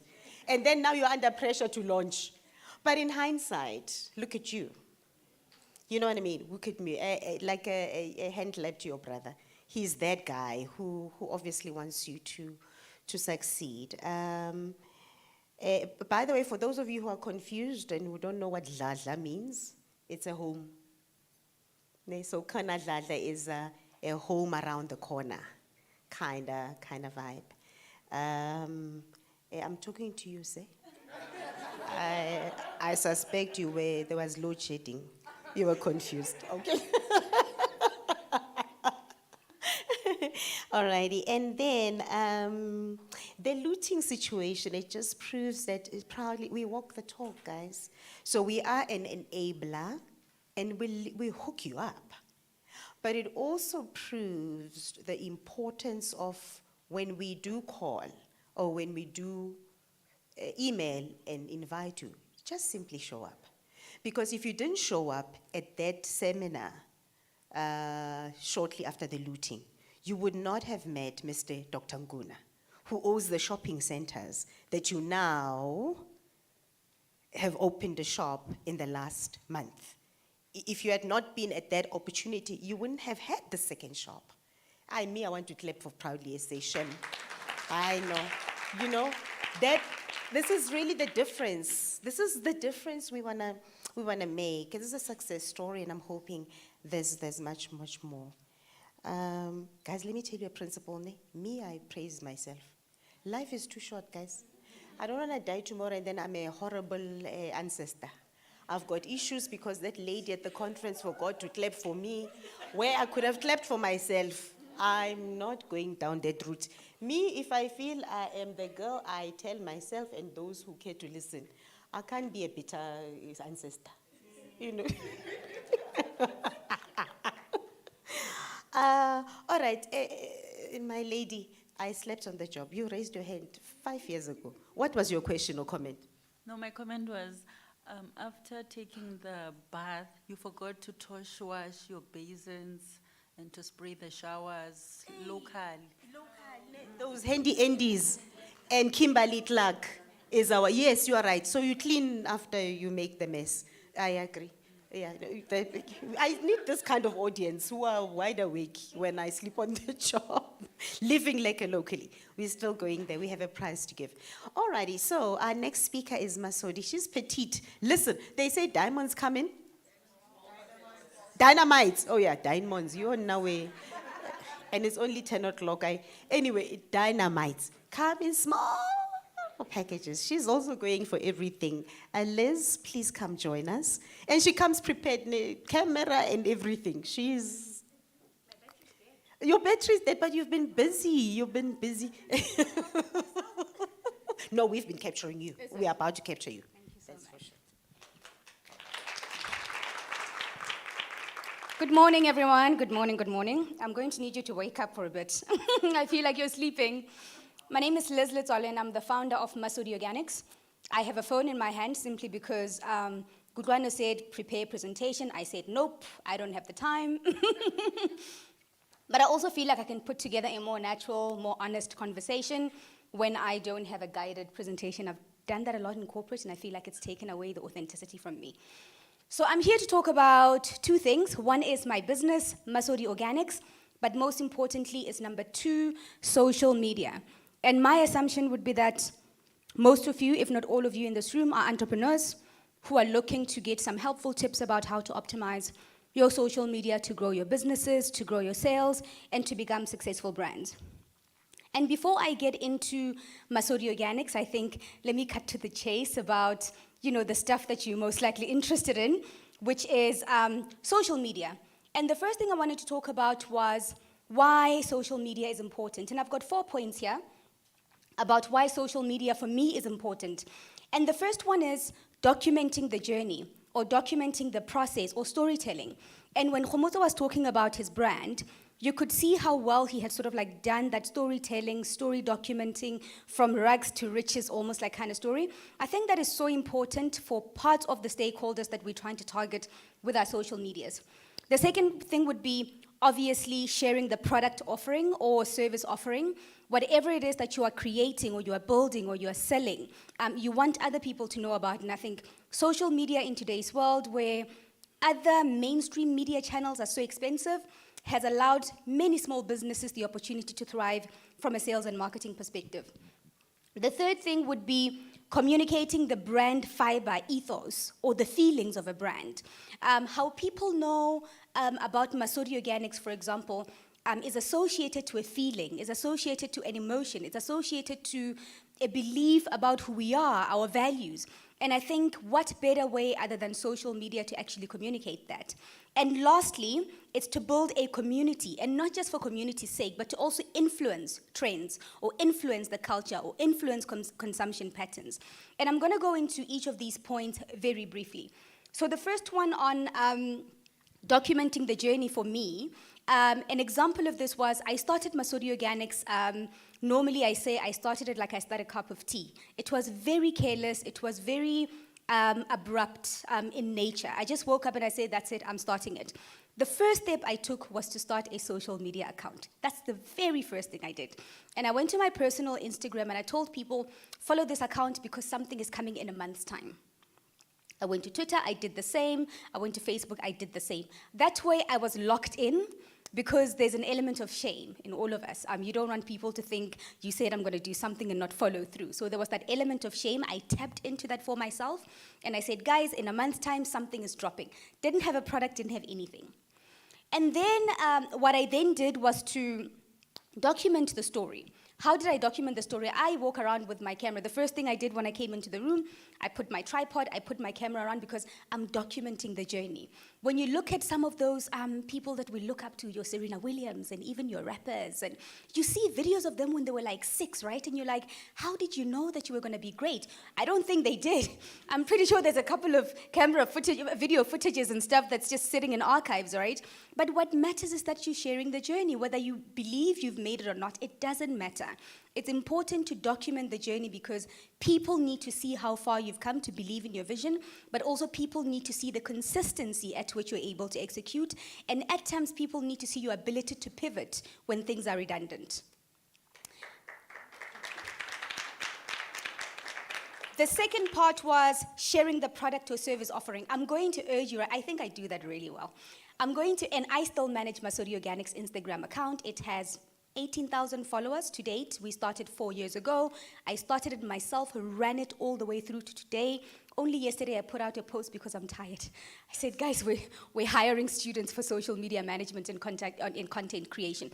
But it's not something I imagine I'm going to run away from. It's something that I enjoy. It's something I believe is valuable as the founder of a business, and quite frankly, as the face of Masodi Organics, for people to still see the face and see me use the product. It gives them the confidence. If you're consuming this product, I think I can also consume the product. If you trust it, I should also trust it. So I urge you to look at @Masodi_organics for the next part that I'm going to be talking about, @Masodi_organics. And this is about sharing the product or service offering. Sharing the product or service offering is illustrating the best of what you do. How do you do that? If you're in beauty and wellness, like Masodi Organics, I need to be seen taking a shower. And it used to be a very uncomfortable conversation at the office, guys. I need to take a shower. I need to put on a mask on my underarms, because we've got things like hyperpigmentation mask. We've got things like if you have body acne, I need to be seen applying product on my body for acne. These are some of the intimate spaces that you don't want other people to see. But there's actually creative ways to go around your camera angles. You're zooming in, you're zooming out to ensure that actually people are still able to see the best of your product illustration or the best of your product use cases without feeling like you're sort of like selling your soul. And I think that is so important. For people who are normally in service businesses, this is the tricky part. Because in service, if I'm a consulting organization and I do thinking work, how do I show that, right? It's like, or maybe you're in sort of like a business-to-business kind of model, where I sell bricks to large organizations or to construction firms. How do I do that? The documenting of the journey would be more important in that instance for yourself. Why? Because other businesses care more about your organization and how structured you are and how trusted you are than they care about the fact that you look pretty or your skin looks good or you are fun or whatever. If you are a thinking organization that is a service business, are you in auditing? Are you an illustrator or whatever it is? Oftentimes it's valuable. Content in that instance looks like showing the journey of how you engage with clients. And sometimes you see them with those short videos of people sitting in a boardroom just looking like they're talking, and sometimes they chuck in a giggle. It says, we're serious about our work, but at the same time, we're lighthearted about some aspects because we see you as humans as much as we see you as your clients. So it's absolutely important in the segment where you have to tailor your content or your product offering or the product use cases to the audience or to your target market. And the third one is communicating the brand fiber. We used to laugh at Masodi, so we had to bring in a consultant for this because I was like, I feel like Masodi is everything and everyone. We don't have an identity, we don't have a feel. And the lady actually said, you have a feel, you just didn't know how to articulate it. You are actually a friendly lady, you are a friendly guy. People want to feel like you're their friend, but at the same time, you know a little bit of something about a little bit of everything. You're not necessarily the deep expert about skincare or deep expert about hair care, or I'm not going to reprimand you for doing X, Y, Z about your hair. But what I can do and say, hey man, I also like hair, or hey man, I also like skin. Come through and let's walk you through the journey. You don't like this? Fine, toss it out. You like it? Stick with it. We'll give you a discount. So that was the kind of tone and voice I started realizing we have.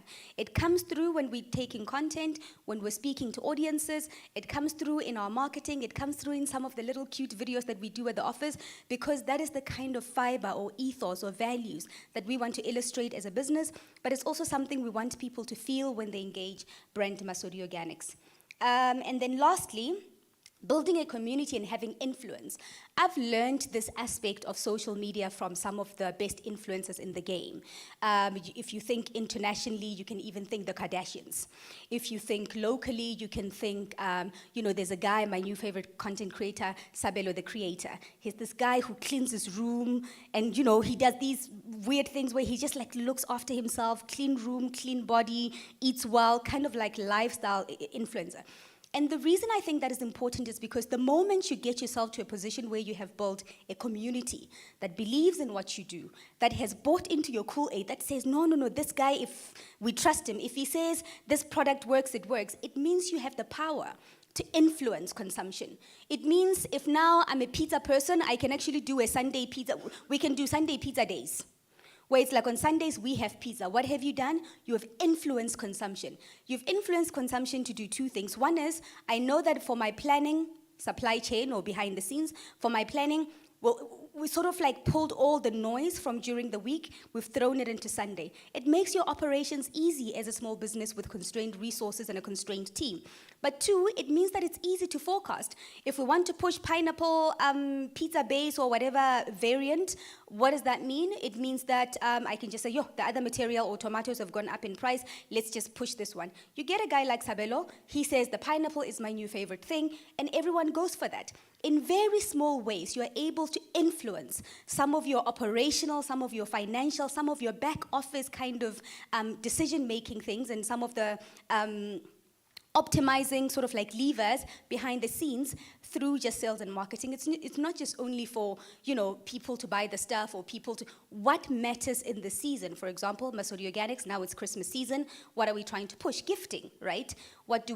We go to some of the gifting shops and we say, guys, let's put these gifts on promos, but how do we get people to know about it? Let's create a gift hamper and show ourselves unboxing a gift. If someone sees that on social media, they've been wanting to buy a loved one a gift. If you're a man, you've got your beard oils, you've got your beard products, we've got your butters and everything for men. And then if you're maybe a woman and you like something a bit more interesting, you've got candles, you've got bath bombs, you've got bath salts, you've got butters and whatever. You create that variety, but creating an element of reality. Can I send a PR drop to a couple of people?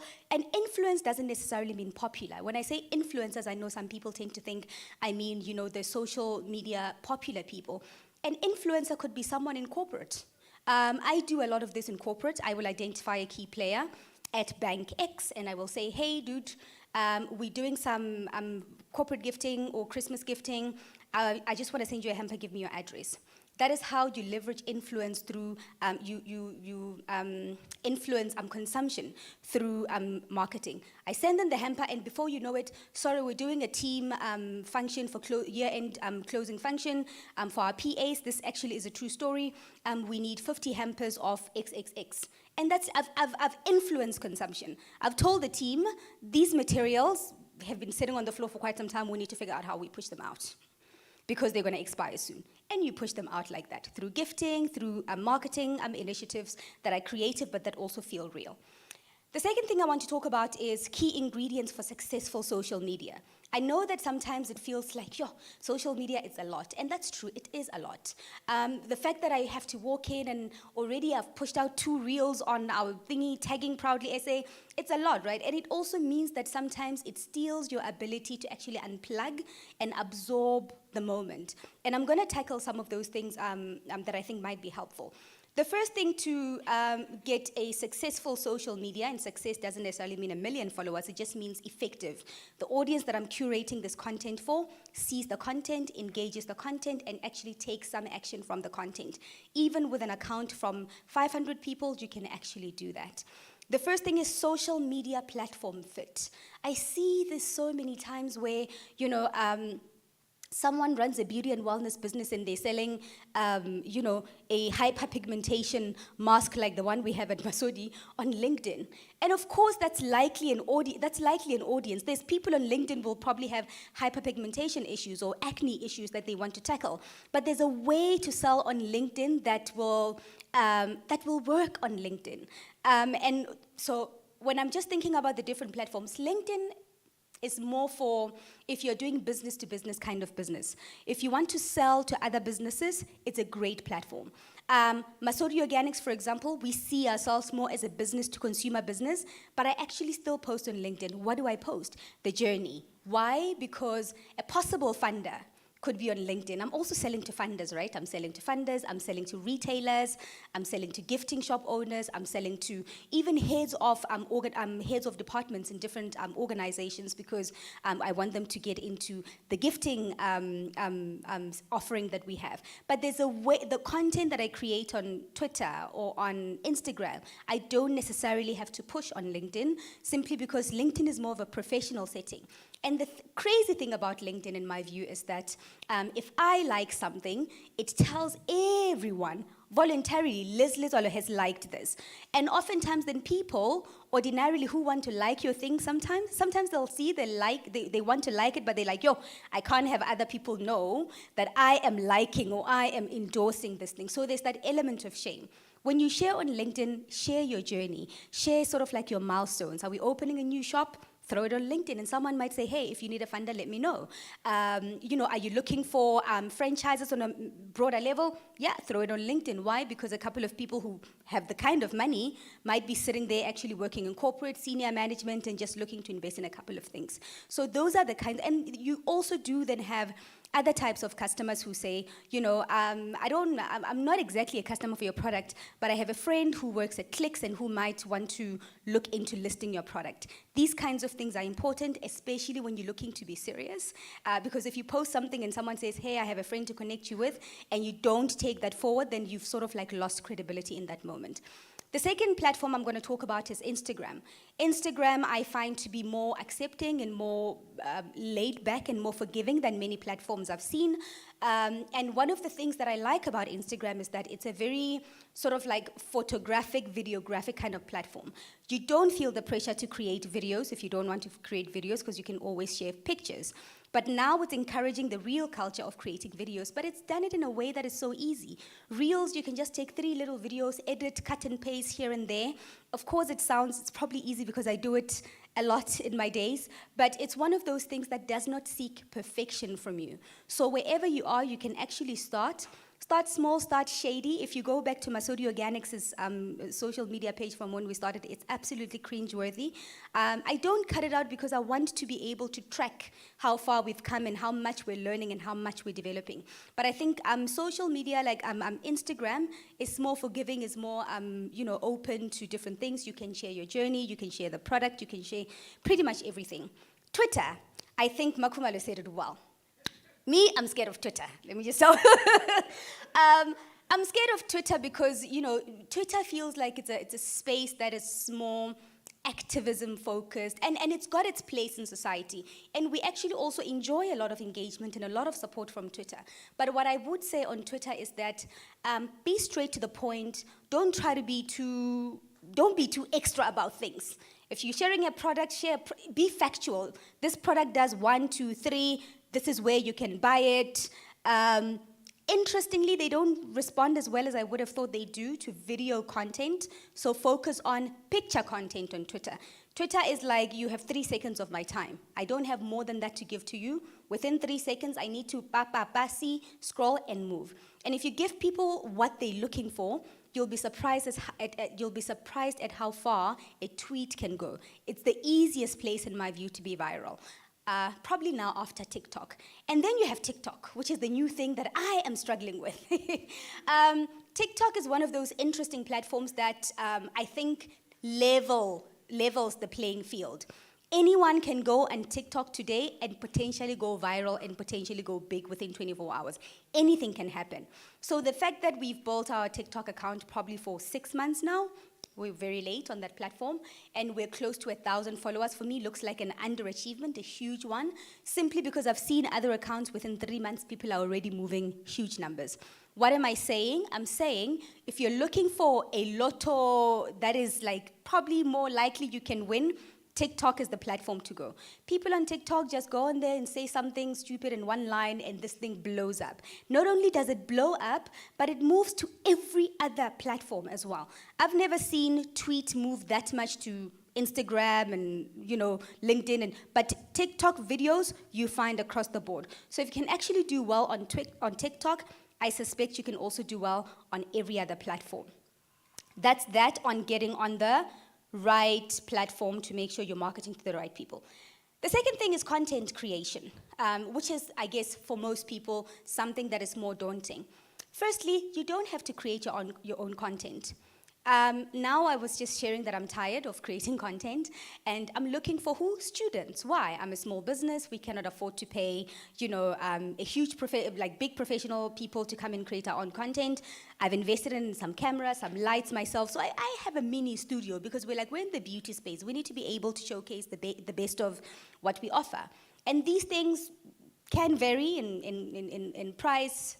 From probably 20,000 over time, you can get a fully set up studio that is not going to be, out of this world, but it's going to get the job done and give you absolute good credibility. But then the second thing is you can just hire a student and say, hey, here's an iPhone. You were talking about the quality of phones these days. Incredible. Play around with the lighting, and the lighting could be something as simple as natural lighting. When we take pictures outside, I'm that person who says, wait, where's the sun, right? Because that lighting influences the quality. Small, free ways of making sure that you capture the right content with the right quality to communicate what you offer. The worst thing you want to do is to say, hey, we're a quality brand, and then you take a video and it's just terrible. It's I can't see the quality. You need to let people see the quality in the way you communicate. Another option, if you don't want to hire, it can even be part-time, but another option if you don't want to hire a content creator could be so there's this guy, I forgot his name, but there's these videographers. If you look at mostly influencers on social media, when they take videos or when they take pictures these days, even models, they always tag people, makeup artist, dress by this one. Go there and say, hey guy, I'm in this business. I'm looking for a content creator. We just want to take a couple of videos and a couple of pictures. And if you're creative enough about how you take the pictures and the videos, you can edit and cut and crop them and mute them as you want and just recycle them throughout the year. And what am I saying? I'm saying in the video, don't take a video where you're talking, hey guys, my name is Liz. Take a video where you're showing the journey, or someone is showering. Today, someone is washing their hair. If you have enough of those videos, you can just crop, slow the video down so it feels a bit longer. Post, today we're washing our hair, but you can always recycle. Or today we're focusing on deep conditioning for dry hair. Or tomorrow we're focusing on protein treatment for damaged and breaking hair. That allows you to actually stretch your money. What could have ordinarily felt like it's expensive, if the guy said 10,000 rand for one full day shoot, if you divide that by 12, it becomes a different kind of amount altogether, and it contextualizes how you're able to get quality for lesser if you think interestingly or creatively about it. The other thing is data and analytics. I know a lot of people don't like this, and this doesn't have to be as intimidating and as crazy as it used to sound back in the day. These days, every platform has a data and analytics kind of tool guys, it's just who's your audience? 40% men, 60% women. What time are people mostly active on your social media profile? Even on Instagram, you can see this information for free. 6 to 7 in the morning, and then 8 to 10 p.m. in the evening. Those kinds of things are so important, and I know sometimes we're lazy to engage it and look through the data, but it's important because sometimes we create amazing videos, and I'm so happy when we post, and it's no one actually cares, or no one sees it. It's all that effort, or all that money, or all that resource just went nowhere, because we posted on a Saturday when everyone is at groove. So it's also about knowing your audience and what your audience is doing when. When are people likely to buy? We run an online store, masodiorganics.com. And normally we also have analytics that are linked to our social media, linked to our analytics tool. We use Google Analytics for those who are interested. I'm able to know when people are most likely to buy on my online store. So if I want to do an advertisement on social media and boost it with a social media ad, I'm I know that normally, for some reason on Tuesday mornings, people are likely to buy. Why? Maybe because people are at work and they're already getting bored, and it's okay, the Monday guilt is cleared up from the weekend, and now I'm just ready to, but I look at the data and I arrange my social media engagements accordingly. And then there is propagation tools. When I came into the room, the first thing I said was, please look at my Instagram profile at Masodi_organics. And this was the first way, or the first tool or approach to propagating, the Masodi Organics platform. Every opportunity you get to direct people to your social media or to your newsletter, direct them there. Why? If you didn't buy into the Masodi Organics Cool 8 today, every day I'm going to try and sell you the idea for the next however long you've subscribed onto the newsletter, or for the next however long you follow us on social media, and you just actually might buy in after some time. Other ways to propagate your social media is through QR codes.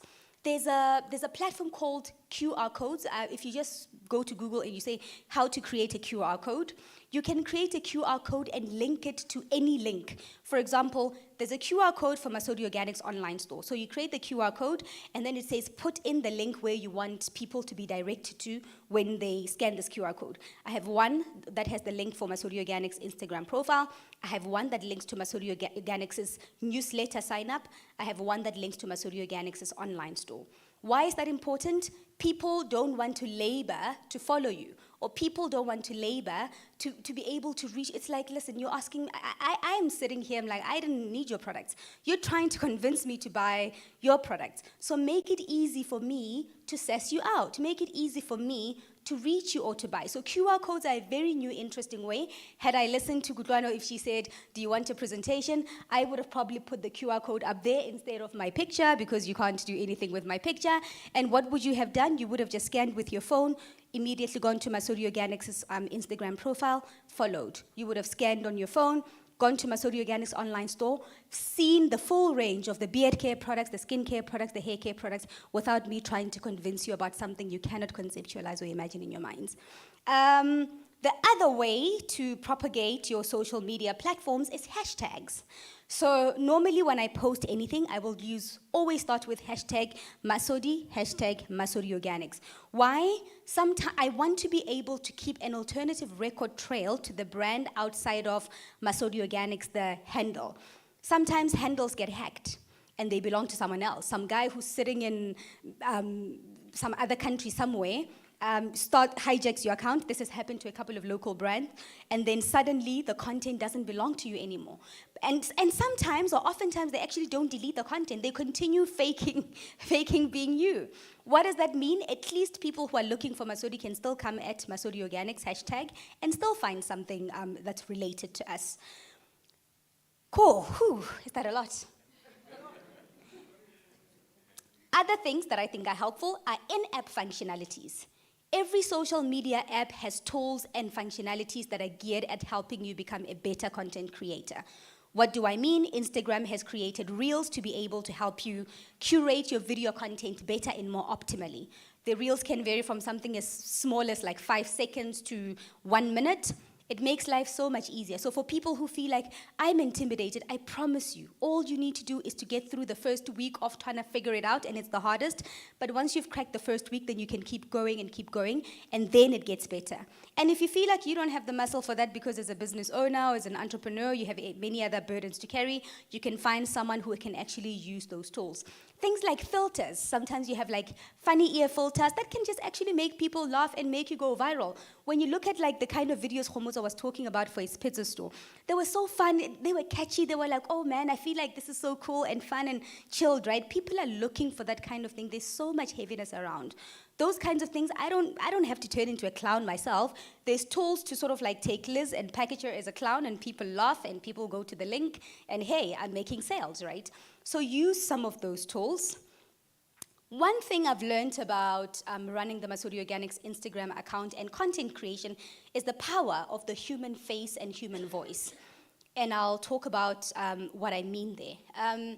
When we started, we were all about, make the creams flow out of the jars and our products are spinning. And these were quality videos. And once that didn't catch, we're like, why don't people like our stuff? Like when I look at the analytics, no one has gone onto the online store, no one liked, no one shared, I'm like, this is pretty cool though. And then we said, okay, fine.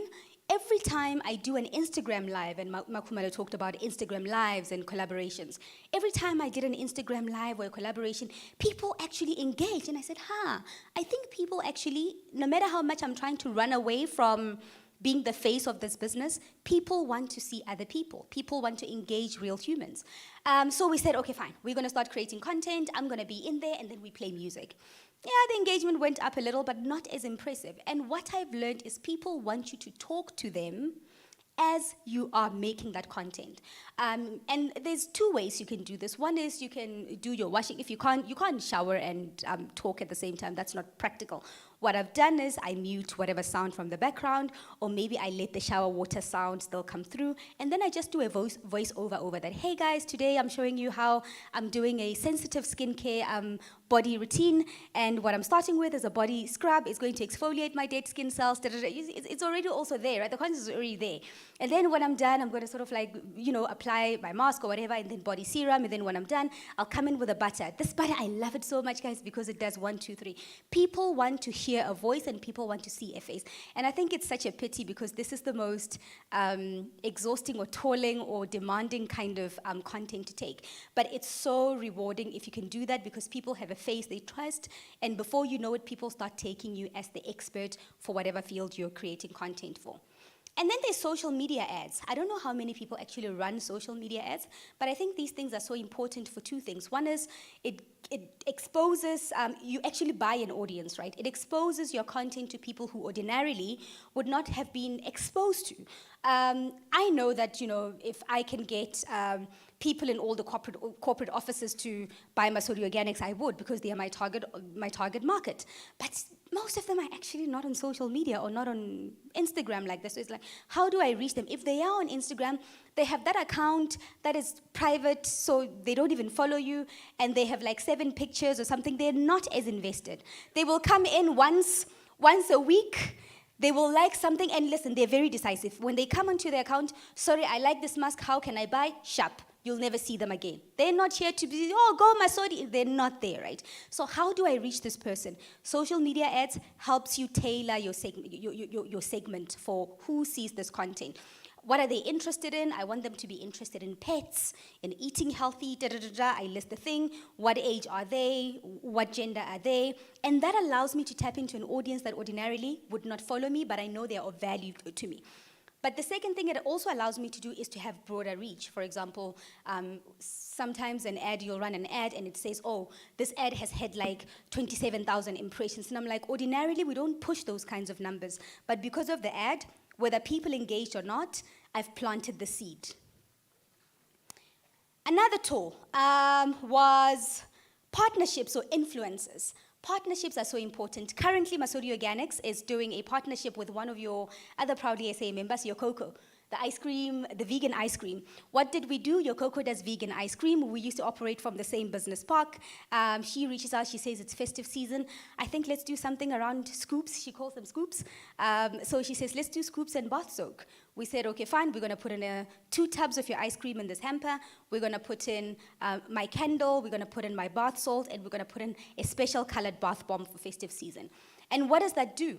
It allows me to tap into her audience, because when she's posting on her social media about Masuri Organics and the hamper, and I'm posting on my social media about, Your Coco and the hamper, Masuri Organics people are beauty and wellness fanatics. Suddenly they're like, there's a vegan ice cream, and so many people I know these days are lactose intolerant. And then when she posts to her health fanatics, they're like, there's that sort of like beauty and wellness brand. It's a nice way to cross-pollinate audiences. It's a nice way to create an exciting kind of thing, but it's also a nice way to give people something more holistic, which is what actually retailers do. Oftentimes I say, I don't know if I wasn't the founder of Masuri Organics, if I would buy on our online store. Typically, people want to be able to buy Masuri Organics, pick up something else, a chocolate and whatever. It's also a nice opportunity to have an interesting, realistic basket that people can actually enjoy. Please let me know when I'm going over time. I have quite a bit of content. Am I going over time? Okay, I'm just going to wrap up then. Call to action when you're doing your social media. This feels like a bit of like a class. But call to action is very important when you do your social media. One of the biggest frustrations when we're on social media is, hey, look at this whipped shea butter. It's so amazing. And you don't tell people where to buy it, how to buy it, how much. It's like we have to dig out for so much information from you. Or please DM for prices. That kind of stuff actually creates what we call attrition rate. At every step of communication, you have an opportunity to lose a sale or a potential for sale. What you do, try to follow what we call the top-down communication principle. I normally introduce the product name and say, this is the whip shea butter.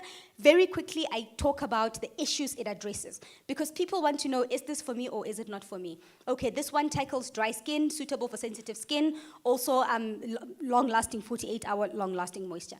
And when you're done, you can then talk about the details, ingredients, what kind of ingredients that it have. Because at every level, there's people who say, who are going to want to know more. And some people actually are like, the first line, I'm good, I already know, right? So give people all the information. When you're done, where can you buy it? Write your online store, write the associated retailers. And then when you're done, talk about delivery. We deliver nationwide, because sometimes people just write online store, but people need to hear that we deliver everywhere in the country. Or people don't want to go to your online store and only at checkout, they realize, oh no, you only deliver in Johannesburg, right? It's annoying. So give people all the information they need, and then when you're done, come in with the hashtags and so on. And then lastly, there is some key risks to consider. How to prove yourself against bullies and negative energy and addiction, right? The risk of social media or running a successful social media means that you're always on. Being always on means that when people have an issue, you can text me at 2 a.m., I will respond. If there's an issue, I can sort it out. If there's a question, I can answer you, because oftentimes people ask a question when they are just ready to buy. I can actually even sometimes see this person have these products in their cart and they're asking, well, is this thing suitable for people with sensitive skin? And the reason you need to be always on is because sometimes your response is what stands between that person checking out or otherwise. And sometimes they leave, maybe it was their first time on the online store, they will not be coming back, right? So it's important to always be on, but the risk with that is that you can become social media addicted. I know I'm one. Sometimes we'll be at home at a family gathering and I'm just there. There's nothing on social media, but my instinct when I get into my phone, I go into LinkedIn, I exit, I go into Instagram. And then 2 seconds later, you go into Instagram again. And that actually steals so much of life out of us. And how do you mitigate that? There's tools that can actually help you mitigate that. Things like scheduling tools, right? What I try to do these days, I'll schedule all my tools in a scheduling app where for the next 4 weeks, my content actually might be, I could die, and for the next 4 weeks, the social media platform will still keep running, at least in terms of pushing out the content. Things like automatic responses are also very helpful for businesses that have a large influx of questions. For example, when someone, I don't have that, I only have it on WhatsApp, but on Instagram, you can say, when someone reaches out, you can say, hey, please allow us, between 18 to 24 hours to respond because we have a large influx. That way, people don't feel like you're leaving them hanging. You've set a clear expectation with timelines, but also you've given yourself the time to sort of like be able to unplug without feeling like you're neglecting your business. Lastly, I would like you to just follow the Masodi Organics journey. Started in my kitchen, moved to my garage, and now we're available in 8+ countries, South Africa through large retailers. Thank you. Your Clicks, Pick and Pay, Wellness Warehouse, Faithful to Nature, Take a Lot. MasodiOrganics.com is our biggest one I'm driving the most. Uganda, Kenya, we're going to Kenya next. United Arab Emirates, we're in Dubai. There's a couple of things that are happening, and the support is definitely so helpful. Please keep following the Masodi Organics journey. Please buy Masodi Organics products. I promise you they will not disappoint. Thank you so much.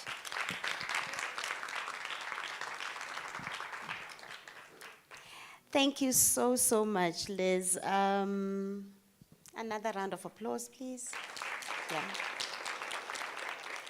Beautiful stories. And we are really hoping that you are absorbing like a sponge as much as you possibly can and apply some of these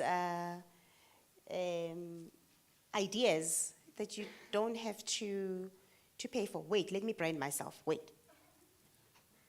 Aha, I'll pretend you're not taking a picture. I'm branding myself, guys. And so thank you so much. And I'm so glad that you touched on Dubai. So we went to Dubai with Masodi, not physically, but we were there, product-wise. I don't love. One day is one day. We'll also go. So proudly, as I asked Masodi to give us some of her products, we took them to Dubai for Dubai 2020. That 6-month project. But we're not the guys that took Oros then. Remember that picture? With baked beans and Fanta, and they say this is what South Africa is all about. Someone was very naughty there.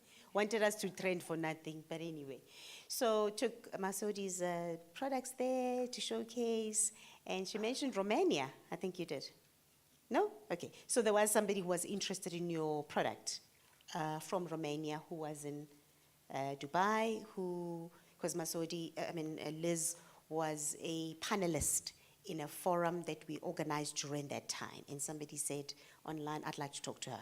I love her product. I love her energy. And it's about that, guys. Access to market opportunities, even beyond the South African borders. In the interest of time, we're going to run very quickly before we serve lunch. May we please have the next speaker? And the next speaker is online. And hers is about 10 minutes. Her name is Amanda Ndlandisa. And she's going to talk about the commitment to producing exceptional and creative types of content, including, articles and live reads and all of that. We hope that you enjoy her presentation as well. And then thereafter, last but not least, we're going to hear from Bianca. You've been patiently waiting. You're my girl. I'm taking you everywhere. We're going to hear from Bianca after that, and then lunch is served. We'll take a few questions and comments from the floor, and then it'll be the end of the session. We're not doing very well with time, but we'll try and catch up quickly. So please, may we have the next speaker, please, on video, Amanda.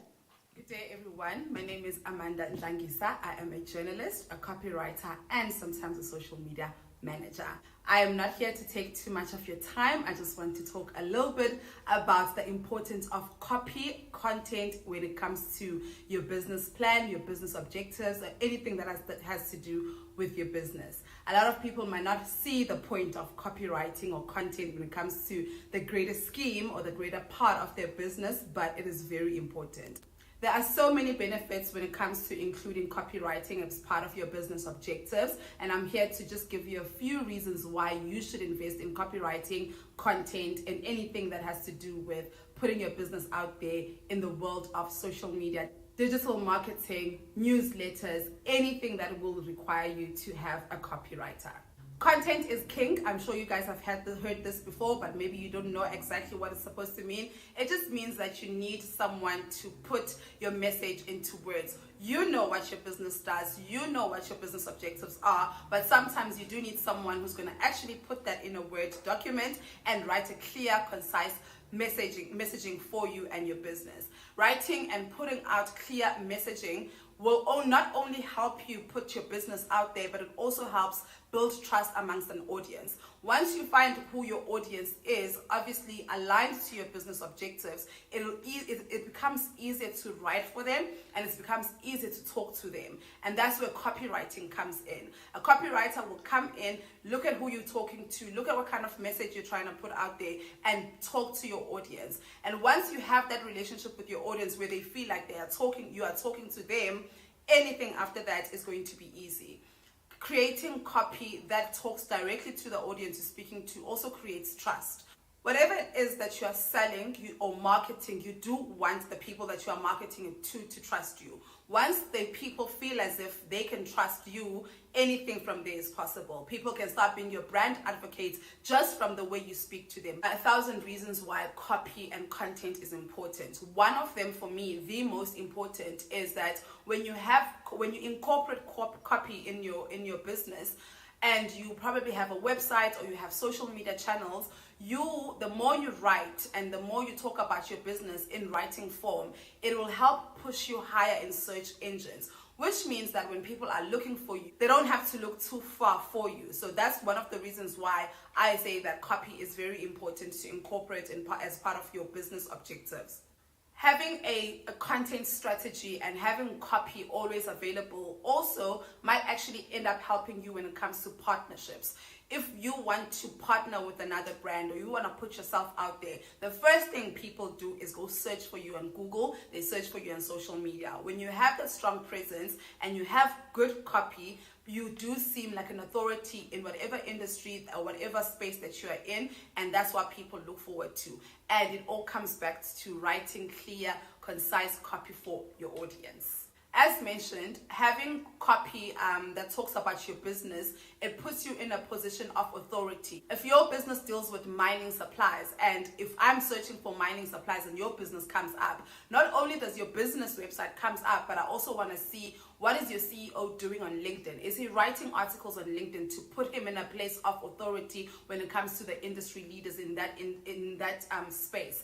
What is your business saying on Facebook? Am I seeing copy that talks about not only promotes your business, but also talks about what mining supplies is about, the advantages and disadvantages? So creating copy and having sound copy doesn't only put your business out there, but it also puts you as the owner of the business out there as an authoritative leader when it comes to this particular industry or whatever industry that you are in, which makes you a thought leader in your industry. And last but not least, which I think is something that everyone wants, having a content strategy and having a content plan. You don't understand how much it can do for generating leads and sales.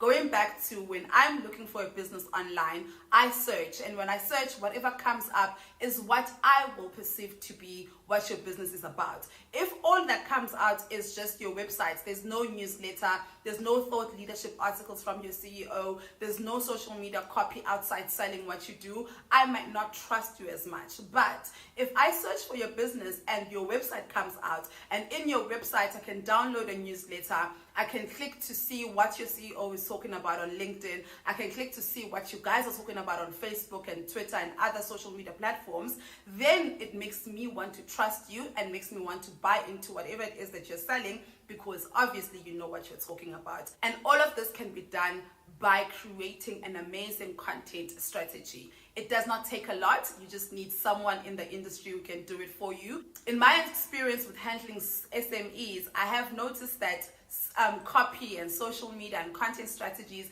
are something that they do put in the back burner. I understand that in the beginning, maybe you don't have a budget for it, but it's something that you need to look into. Promise you, when they say content is king, they know exactly what they're talking about. I hope that this little talk was helpful. Thank you so much for having me, and good luck to all of you.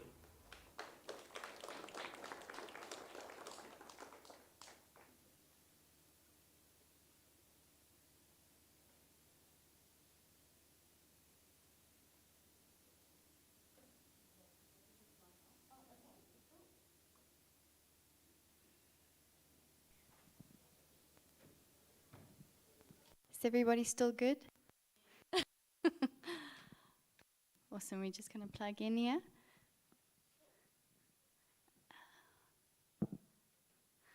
Okay, guys, I just wanted to say thank you so much for your patience. I know it's been a long morning of all this valuable information, so thank you so much for sticking around until the end. We're almost there.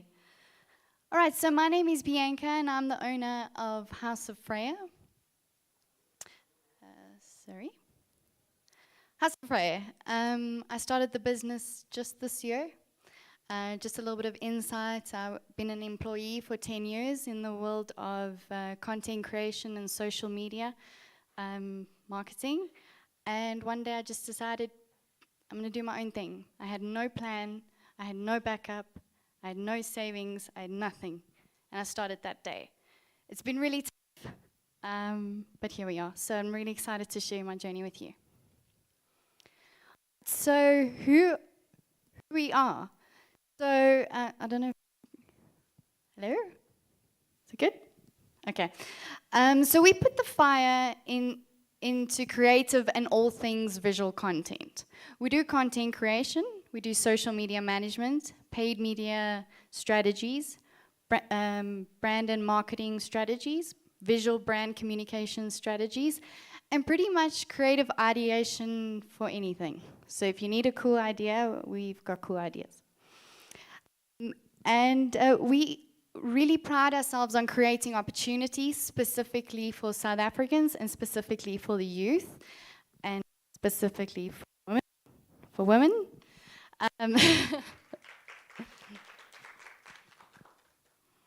Yeah, so that's our main thing. Okay, let me run through it.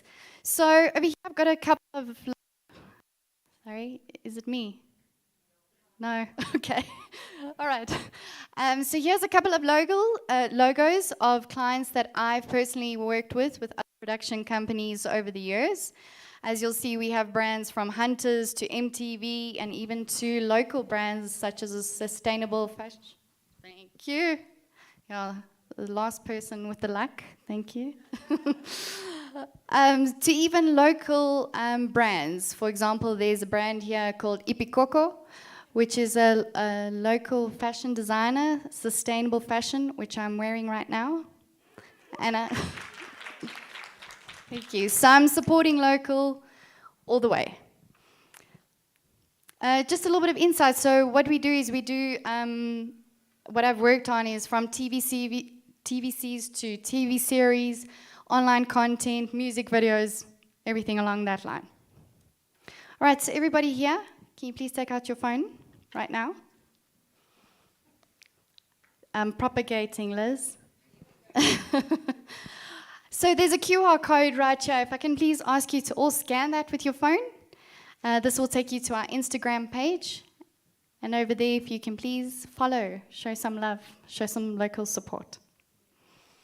So while you guys are doing that, I'm just going to take you through a quote that I strongly believe in, and I'm going to take this with me wherever I go. So some of you who have heard it, the two in the front, I'm saying it again. If you can make an audience feel something, then you have won. Remember who you're speaking to. We make decisions based on feeling. So remember that. If you can make someone feel something, even if it's good, or you're speaking about something negative and you're making them sad, if you get feeling, you've won. Has everybody followed us? All right, thank you. Okay, so the question I get asked a lot by clients, why isn't my page growing, right? You're doing everything, you're posting content, you're using hashtags, you're doing reels, stories, and it's not growing, right? So there are various factors that are causing that or can contribute to that. So I just have a couple of questions here, and I would like to just see a show of hands. My first question is, when you're on social media, on the couch, at work, or wherever you are, when you see posts, do you like every post you see? If you do, please put up your hand. No one, right? We don't, right? We scroll. Oh, that's cool. Double tap, right? So you don't like every post you see. Fair enough. My second question, show of hands. Do you follow every page from every post you see? So every post you see, do you go to their page and follow them? No, we don't have time for that, guys. Right, so we don't do that. Next question. Do you often see the same page posting even though you don't follow them? So you don't follow them. Do you see all their posts coming up if you don't follow them? You do? No? Maybe you do. That would be. Please tell me who that's up there. So if we don't follow them, we don't generally see their content. And this is exactly what's happening. People that are seeing your content aren't liking every post. They aren't following you because we know we're human and we just scroll, and it depends on what engages us, right? So don't be too hard on yourself. We're all doing it anyway. Okay, so question next. Why do people follow and engage? Right? This is what we're trying to get to. We're trying to figure that out so that we can build our pages and build our businesses. So the first thing is your audience are human. And Liz touched on this. Your audience are human. And a lot of people get really caught up on social media of B2B marketing or B2C marketing. I don't like to use any of that. Mine is what I like to call H to H, which is human to human. Remember that whoever is seeing your content is a human. So speak to them like a person. Don't treat them like anything other than that. So that's where I said, remember you're speaking to humans, step number 1. And people make decisions based on feeling. Whether they are good or bad, make sure that you are touching on someone's emotion. You're making them feel something. Even, for example, this fashion designer of this jumpsuit that I'm wearing. We don't usually go out and say it's made from linen, it's this, it's this, it's this. We rather give an we rather target them with the way we approach with our content of how it makes you feel. It's December, it's holiday time. Throw on a bright jumpsuit and enjoy the festive season. You feel something rather than telling me what stitching and how many pockets it has, right? And provide value and show purpose. I always say to my clients, don't just post for the sake of posting, and don't just create content for the sake of creating content, because just creating content is just pretty pictures, right? We need to provide value, and who are we providing value to? Humans. You and I. That's all. Okay, so next step, get in their face. Get in their face. So obviously you need to try and utilize the various social media platforms that you have, but also in the beginning stages of building a business, or even if you're far down the line of building a business, don't be too pressured to be everywhere. Rather just be where you're comfortable and utilize that. Don't put pressure, oh, I have to do TikToks and I have to do all these different things. If you're not comfortable, don't do it. Rather be yourself. Then consistency, consistency, consistency. If you are posting 1 to 2 times a week, don't expect a lot of growth. You need to be consistent. You need to be posting at least once a day. Whether it's a story, whether it's a reel, whether it's a still, engage, be casual, be consistent. And now being consistent as small business owners is very difficult because we're very busy doing other things. So yeah, try as much as you can to be consistent. And then don't get too fancy. Just be real. Just be real. There's a lot of content going out there with these fancy edits and these fancy cuts. Don't get too fancy. Just be real. Document.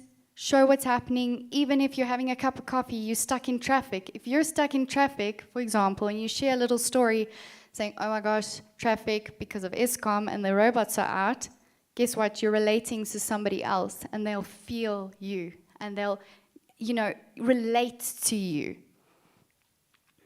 Document your progress and process. Liz mentioned this.